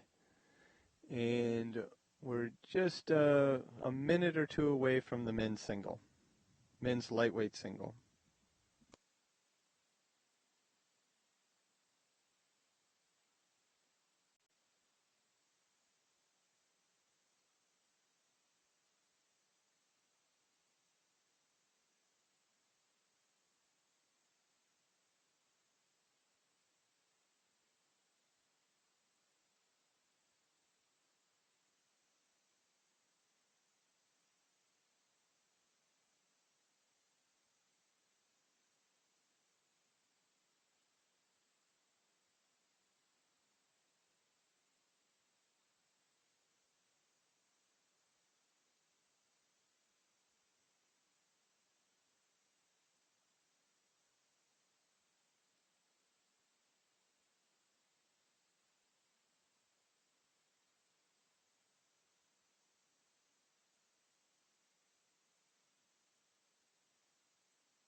Men's lightweight single closest to us in lane 1 is Matthew Ryan Lane 2, Newport, is Nicholas Trojan.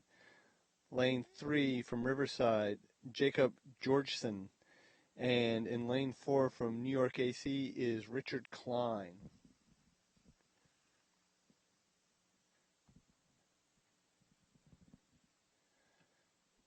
In this race, Nick Trojan finished 12th in the lightweight double at the 2013 World Rowing Championships. And Jacob Georgeson from Riverside was also a national team member and finished 7th in the lightweight quad last year at the 2014 World Rowing Championships. So there's some experience out here. Nick Trojan, he won his heat by almost 40 seconds.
And that's Nick Trojan. That's not Nick Trojan, but Nick Trojan is way out in front in lane 2. That was Richard Klein we were looking at. From Riverside, that's Jacob Georgeson.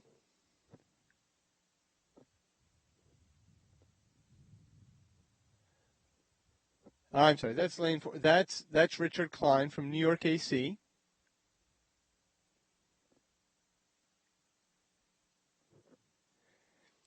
And that is Matthew Ryan. So panning back up through the crowd is Nick Trojan out in front, getting close to the 1,000-meter mark. And he is through the 1,000. And Nick Trojan is out, way out in front, rowing very nicely. He's been rowing this single for quite a few years, has a lot of experience.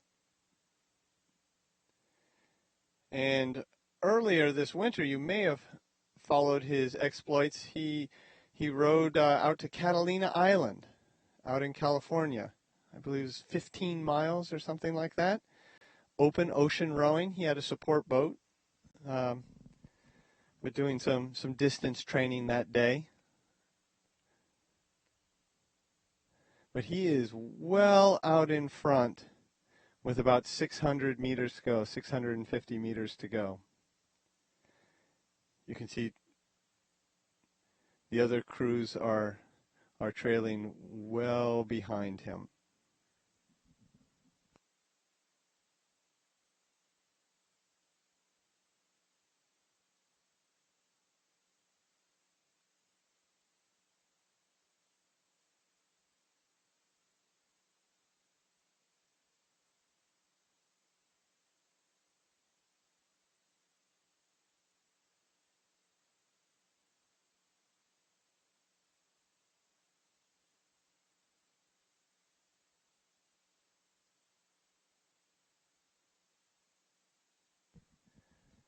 Men's lightweight single, Nick Trojan with many, many, many boats of open water on the field.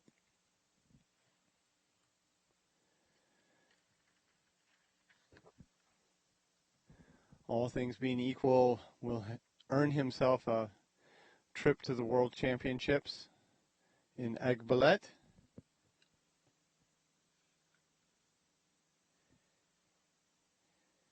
The World Championships are at the end of August, August 29 through September 6. And we will be following them closely. You'll be able to go to usrowing.org for updates on the team and results.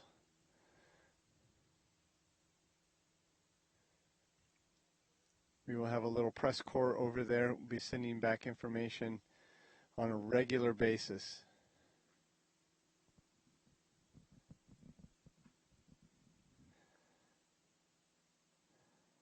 So Nick Trojan way out in front.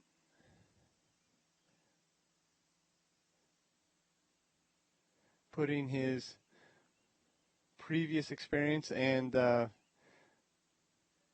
row out to Catalina Island to good use this morning.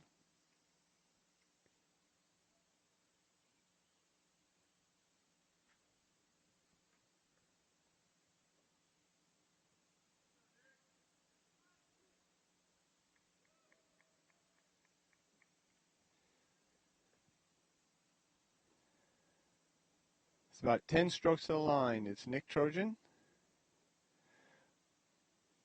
Rowing very nicely in great conditions here at Mercer. And he's over. Off to the World Championships.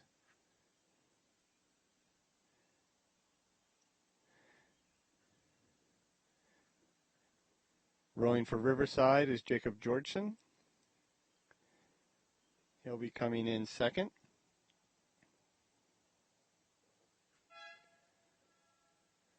Followed by Richard Klein from New York AC. Coasting across the line there.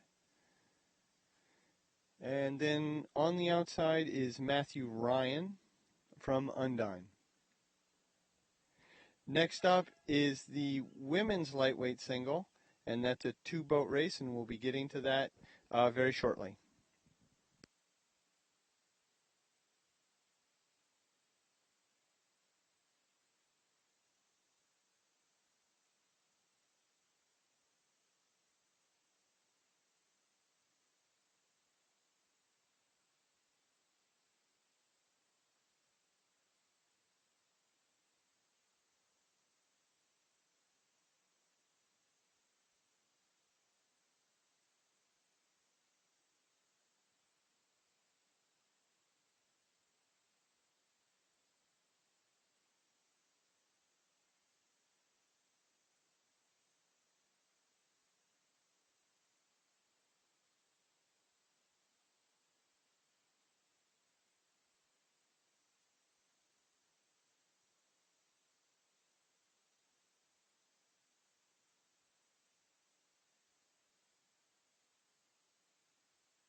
Women's lightweight single.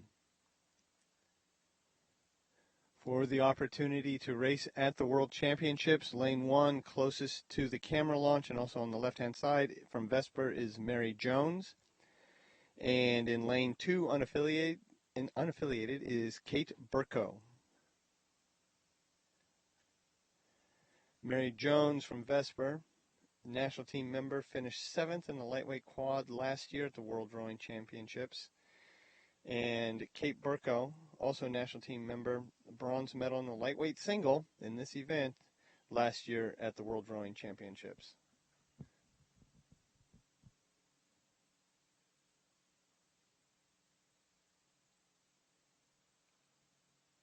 So we'll pick them up in the camera launch as soon as they're ready. And there they are. So closest to the camera is Mary Jones. Rowed in the quad last year at the Worlds.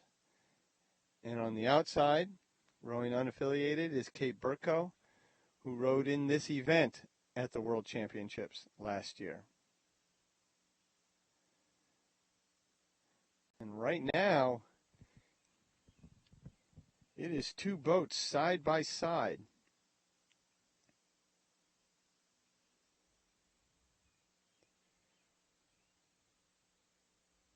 Mary Jones. Sorry, that was a bit of perspective. Now we're actually behind them, so it's a little hard to tell. It would appear that the engine has died on the camera launch.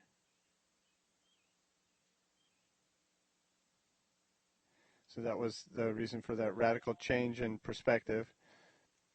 We'll keep this shot going as long as we can. Oh, it looks like they've got it started again. So when they get back up even, we'll see what the margins are.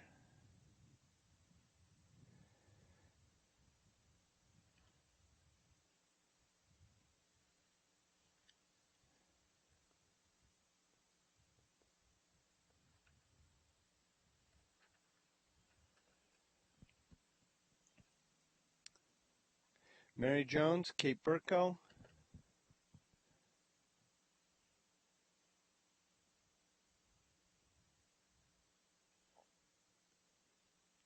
This looks like a really good race there. Getting close to the 1,000.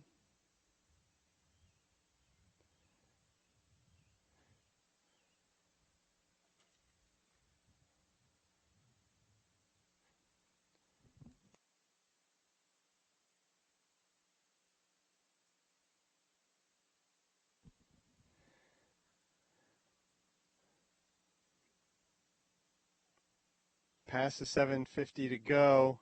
It is Burko out in front by about a boat length.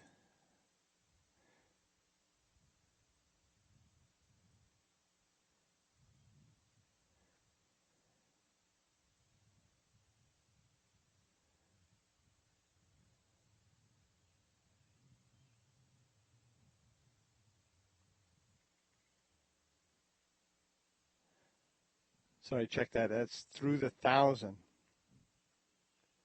It is Burko by about a boat length over Mary Jones.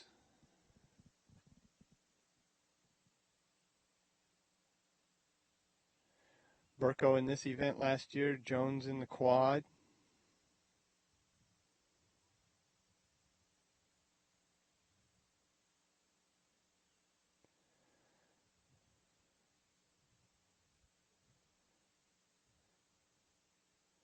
Jones will have to put on a pretty significant push here to get back into this race.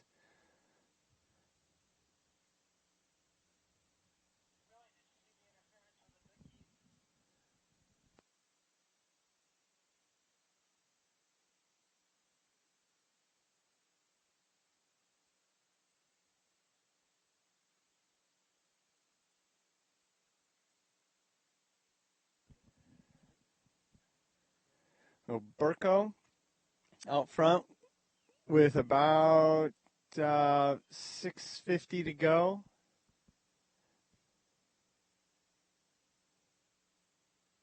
Open water over Mary Jones from Vesper.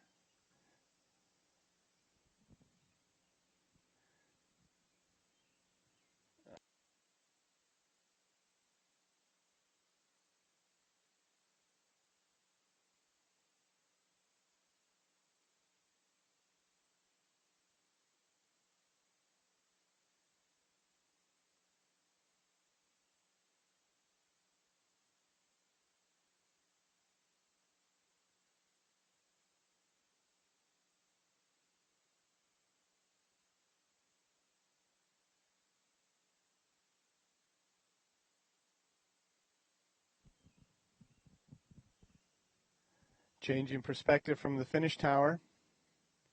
Closest to us is Kate Burko with Mary Jones on the outside. Open water lead. Burko has this pretty much in hand, but again, like a lot of other athletes this morning, using this as a good practice piece now. It doesn't look like she's going to sit on it and just win. Looks like she's taking the rating up. Going to race this all the way down.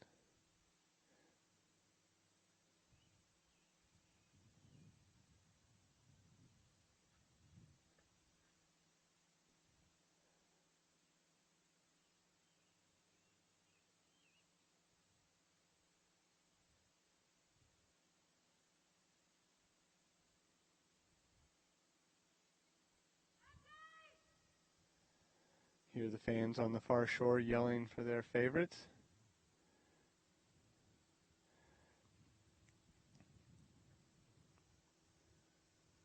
About 150 meters to go. Kate Burko with many boats of open water. So she will be contesting this event at the World Championships in Egg Ballet starting at the end of August.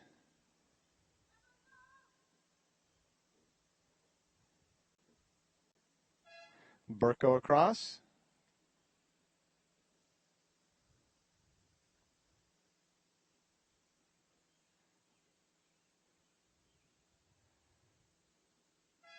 Jones across.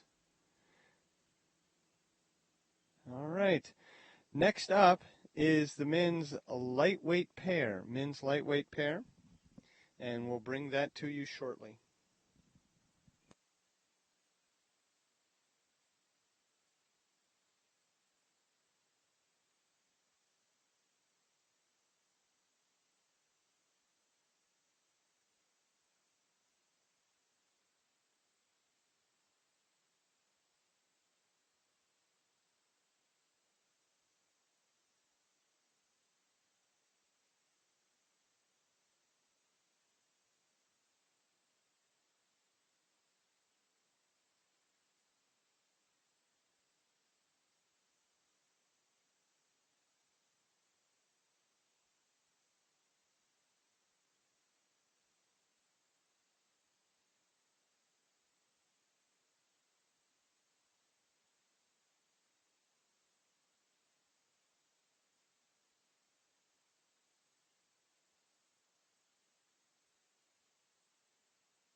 All right, men's pair. 3 boats, all from the U.S. Training Center in Oklahoma City. In the middle is Peter Gibson and Robin Prindez in the A boat. The B boat is closest to the camera, and that's Andrew Welland and Matthew Donahue. And in the C boat is Matthew Mahan and Brendan Harrington.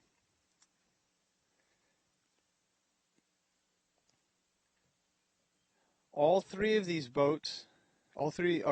of these athletes, I should say, will be participating in the 2015 Pan Am Games, which are in Toronto. The rowing will be at St. Catharines, so we'll be following their progress from there.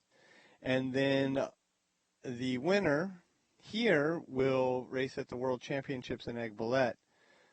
So 2 international events this year for at least one of these crews, but international events for all of them at the Pan Am Games. And it is the Prindez-Gibson boat out front. But the B boat of Welland and Donahue, they are right there.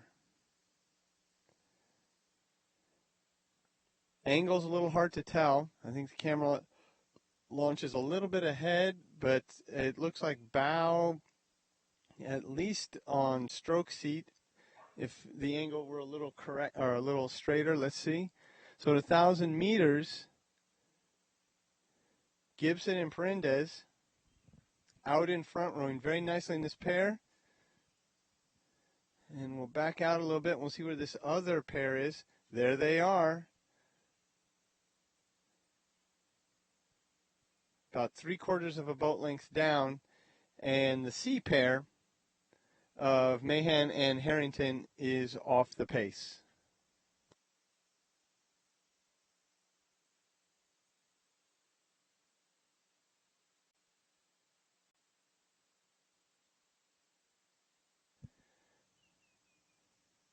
The A boat out in front, the B boat not able to make up any distance, staying about 3/4 to a full boat length behind this A pair of Prindez and Gibson. Very experienced pair. Prindez finished 10th in the lightweight quad at 2014 Worlds. Gibson was 5th in the lightweight 8 last year at the Worlds. So a lot of experience in that pair, whether sculling or sweep. And they are able to hold off that B boat as they get close to the 500-meter mark.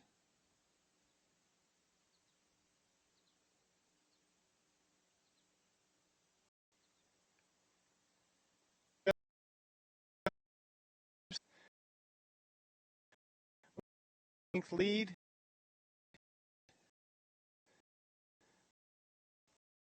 over Oklahoma City B, Welland and Donahue.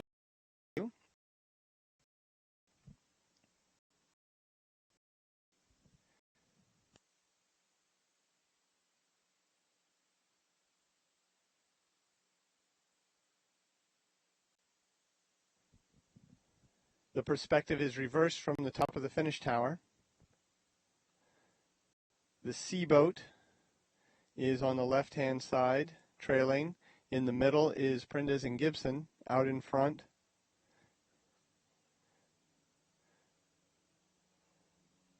So is the B boat from Oklahoma City. Welland and Donahue, are they going to give them a run? They give Prindez and Gibson a run? I mean, certainly pushing them.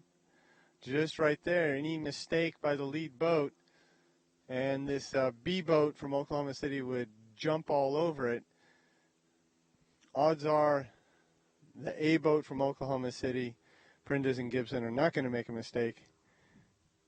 That's where I'd put my money. And they are going to be representing the United States in Aiguebelette this summer, the end of August. U.S. Rowing will bringing you blow-by-blow coverage. Anytime somebody races, we will be posting it, so you can follow the entire event at usrowing.org. And it is Prendez and Gibson by a little bit of open water, half a boat of open water, over the B boat of Welland and O'Donoghue, and the C boat, Mahan and Harrington, finishing third. Next up is the men's pair with the floating leg press. 2 guys and a coxswain. And we'll bring that to you as soon as it's underway.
Men's pair with,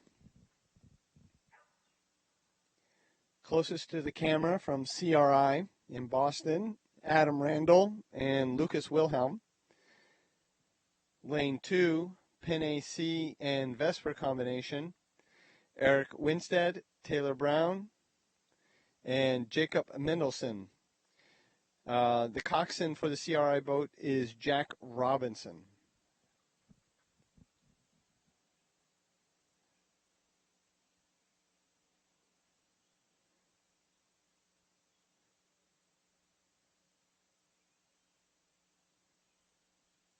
So not the fastest boat on the water. Pair with a coxswain, but still contested at the Worlds. It used to be an event contested at the IRAs. Some years ago, they decided they wouldn't do that anymore, but it is still a World Championship event.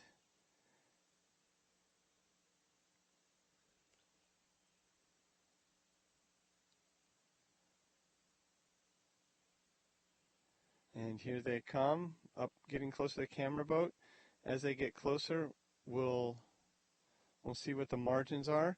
closest to the camera boat is CRI in the red tops, and on the outside is Penn AC Vesper.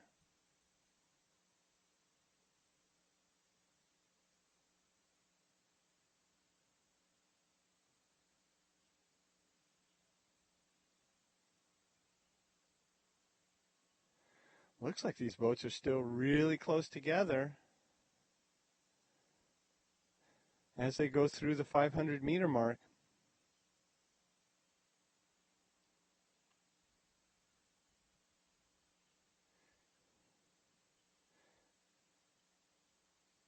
They are neck and neck. You can look at the buoys, gives you a good indication. The buoys are straight across the course. The buoy lines are awesome on this course.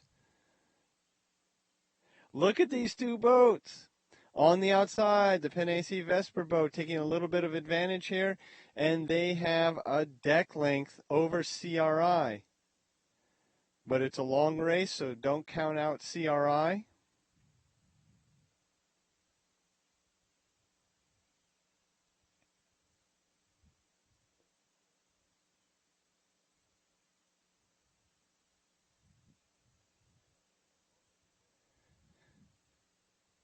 Vesper Penn AC boat moving out a little bit more.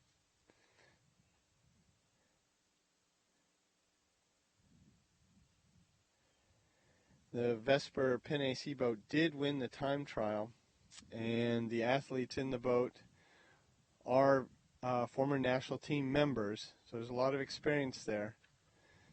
The CRI boat, a little newer to this, but giving it a strong game showing here. Right there, they're right there. And even though they're about 1,000 meters away, I can hear those coxswains.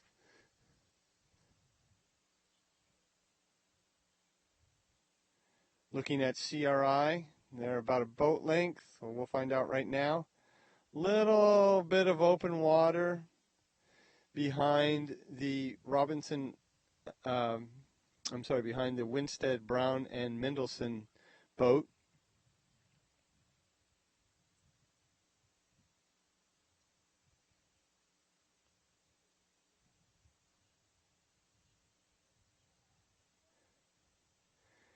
And they look like big, strong guys, and guess what? They are big, strong guys. Rowing a pair with is a unique challenge.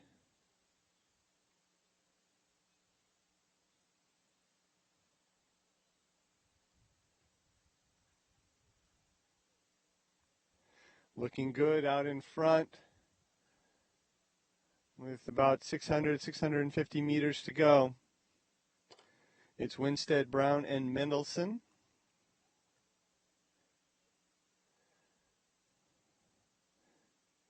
CRI falling back a little bit.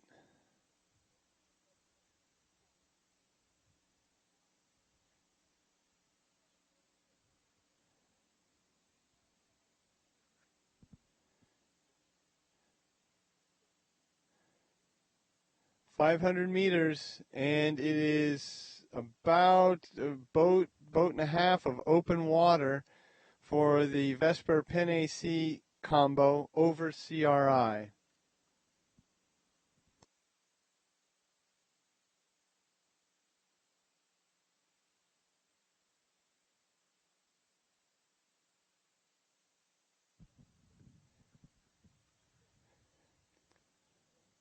From the finish tower, we reverse perspective, and the Vesper Penn AC boat is close to us on the left-hand side. And even from this perspective, you can see that they have a healthy margin and seem to be increasing that margin as they get close to the 250-meter mark.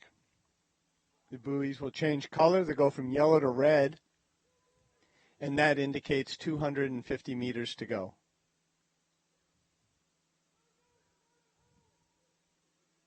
See the rating coming up.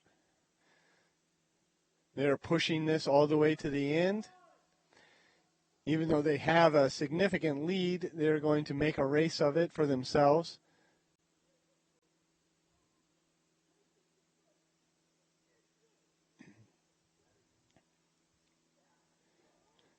And they have their coxswains that we can hear from up here on top of the tower telling them what to do. And it looks like they're following suit. Ratings coming up, pushing all the way hard, earning their spot on the team going to Egg Ballet. Racing starts August 29th. U.S. Rowing will be following it race by race. Vesper Penacee over the line. Happy guys. And CRI, good for them, good shot. And they that first 1,000 was pretty good. Over the line.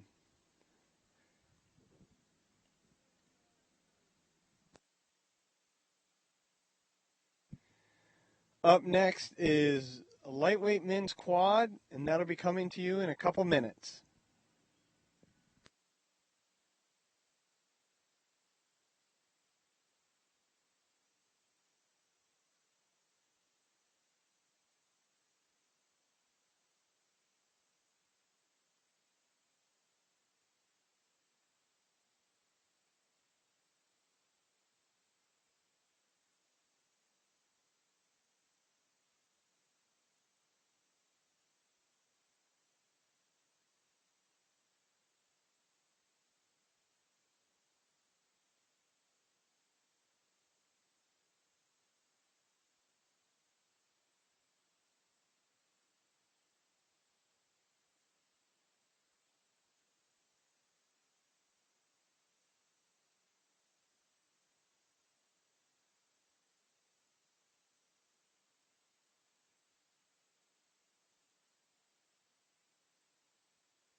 Lightweight men's quad is a one-boat event.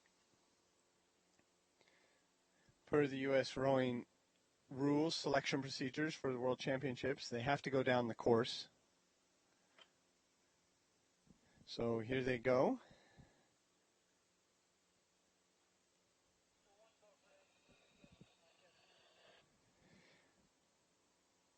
There's a lot of experience in this boat.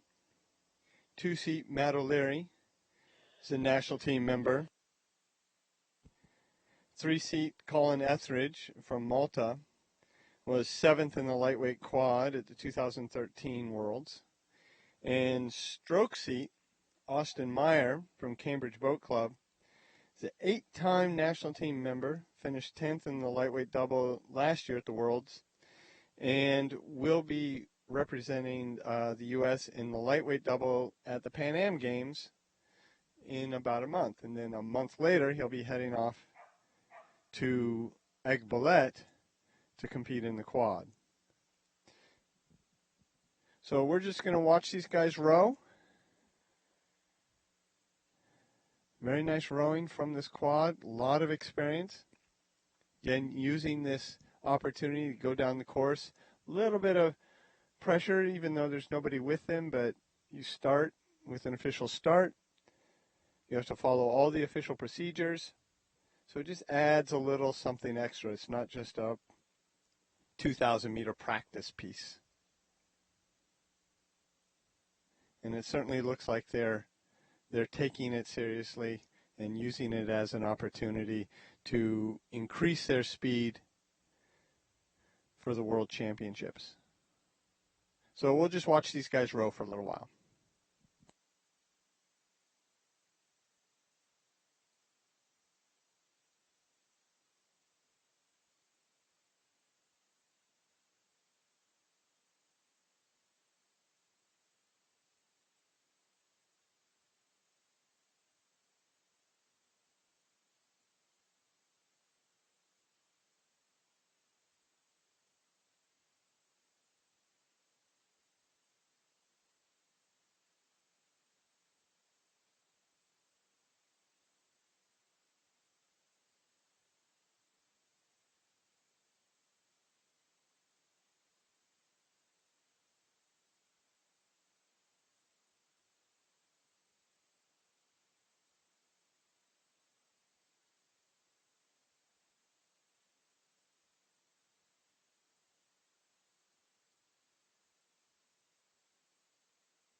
.500 meters to go, and these guys are laying it down.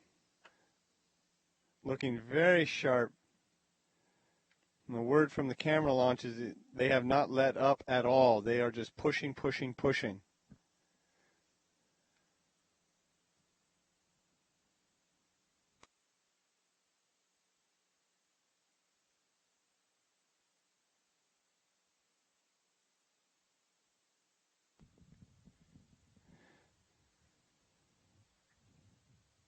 Rating coming up. They are smooth and pushing. This is nice.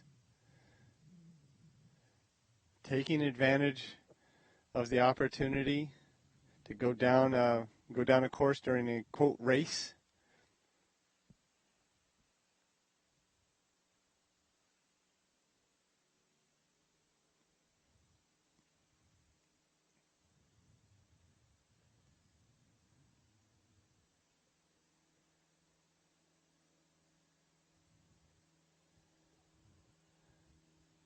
About 100 meters to go.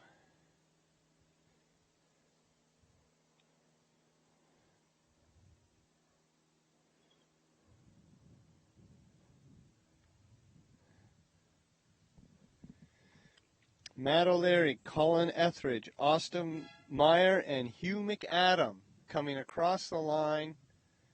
The men's lightweight quad. That was really, even though it was one boat, that was really nice to watch. Good luck at the Worlds, guys. Next up is the women's lightweight quad. This is a 3-boat race, and it'll be starting in about 3 minutes.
Looks like we're getting very close to a start in the women's quad.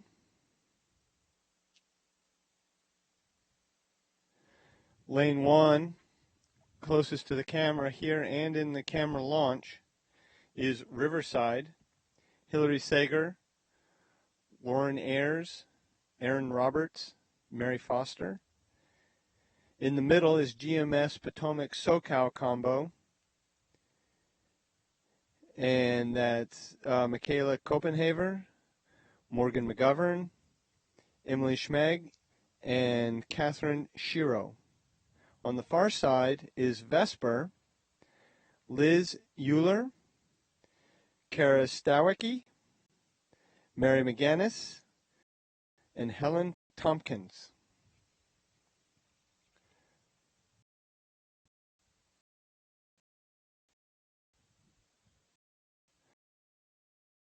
Quad.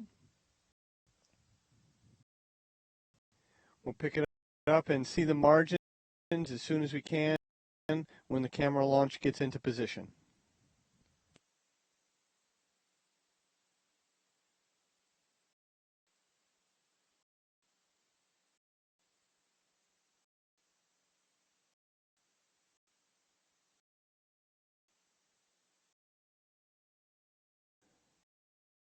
In the distinctive blue and white striped tops.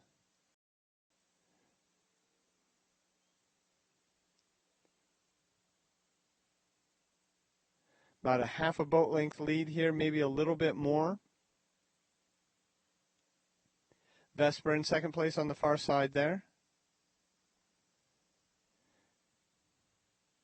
And then this combo boat,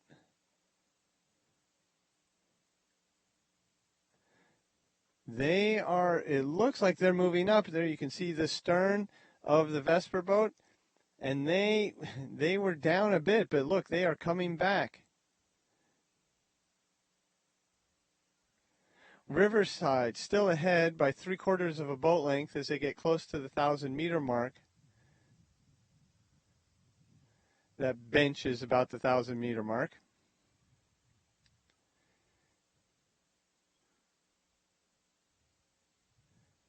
See if Riverside has a move to put everybody else away. They're certainly out in front, but that combo boat in the middle was moving.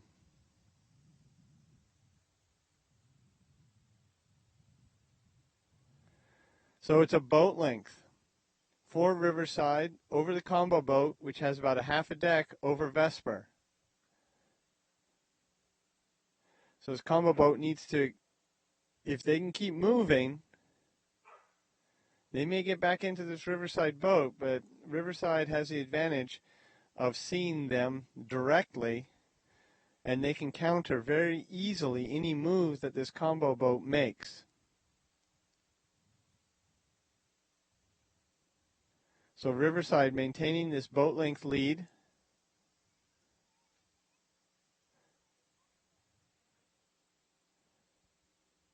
Trying to keep it clean and sharp.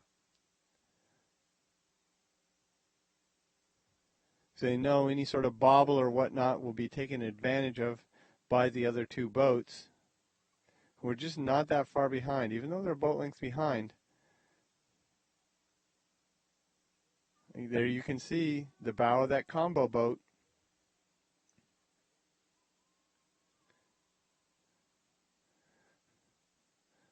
Riverside athletes doing a nice job. 500 meters to go.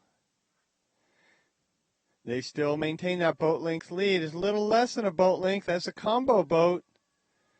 Combo boat's right there. Is 500 meters enough? That's hard to say, but look at that combo boat. Vesper seems to have dropped off the pace a bit. Go back.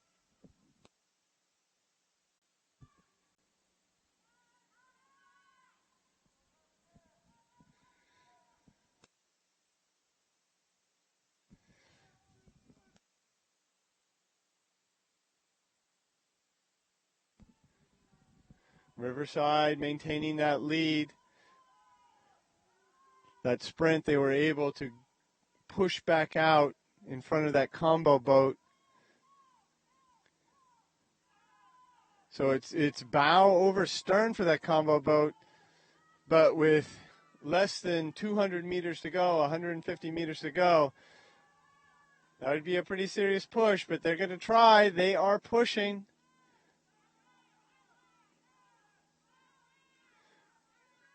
Riverside still with that boat length lead. Again, they have the advantage of seeing the combo boat behind them. But look at this, look at this. Riverside coming to the line, a half a boat over the combo boat, who has about a half a boat of open water over Vesper. Wow. Good race. Good luck at the World Championships for that Riverside boat. Last race of the morning is a U23 men's quad final. And in that boat, we have some people who raced earlier this morning. They raced in the men's double. So we'll see them go again here in a little bit.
Looks like we're just about ready to start men's quad, and they're off.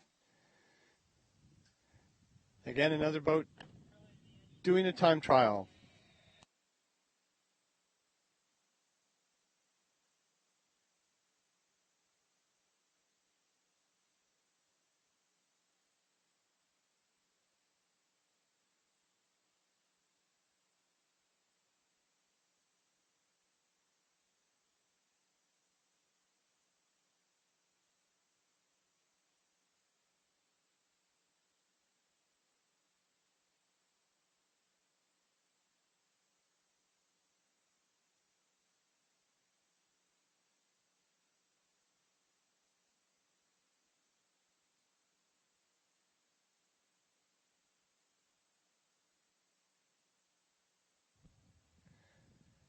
So men's quad U23. This is the U23 event.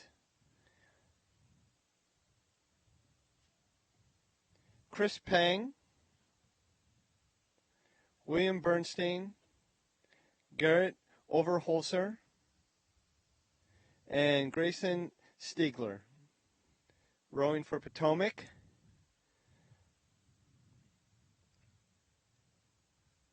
And Bernstein and Stiegler were in the men's double earlier this morning. But right now they are in the quad. And per U.S. rowing selection procedure rules, they have to row the course even if they're the only boat entered in the event. And as we've seen all morning with these single competitor events, they use this as an opportunity to go to the start line with officials. The starting area is very similar to what they'll see in Plovdiv with the sound and light show. And then they use this opportunity to just lay down a good piece. It's just a little different than practice. A little more pressure, a little more intensity. Everybody's in their uniform. So a little more race simulation. So we're just going to watch these guys row. U23 men's quad.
Less than 500 meters to go for this U23 quad.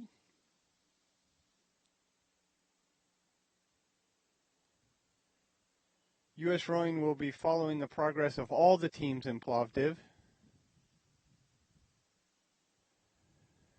They'll start racing in about a month. USRowing.org will have somebody there who is be sending reports back on a regular basis. Anytime an American crew races, we'll be hearing about it. A lot of international events have been held in Plovdiv. It's a great course.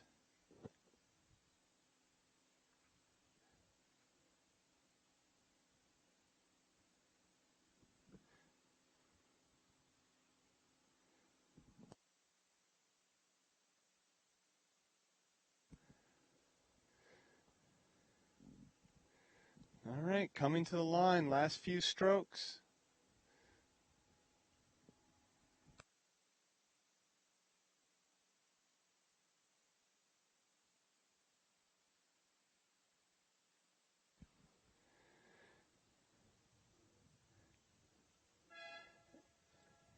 All right, William Bernstein, Garrett Overholzer, Grayston Stiegler, and Chris Peng off to Plovdiv for the 2015 U23 Championships. Our next event will be Elite Nationals, broadcast Friday morning, 8 to about 11:30. Hope to see you then. Bye-bye.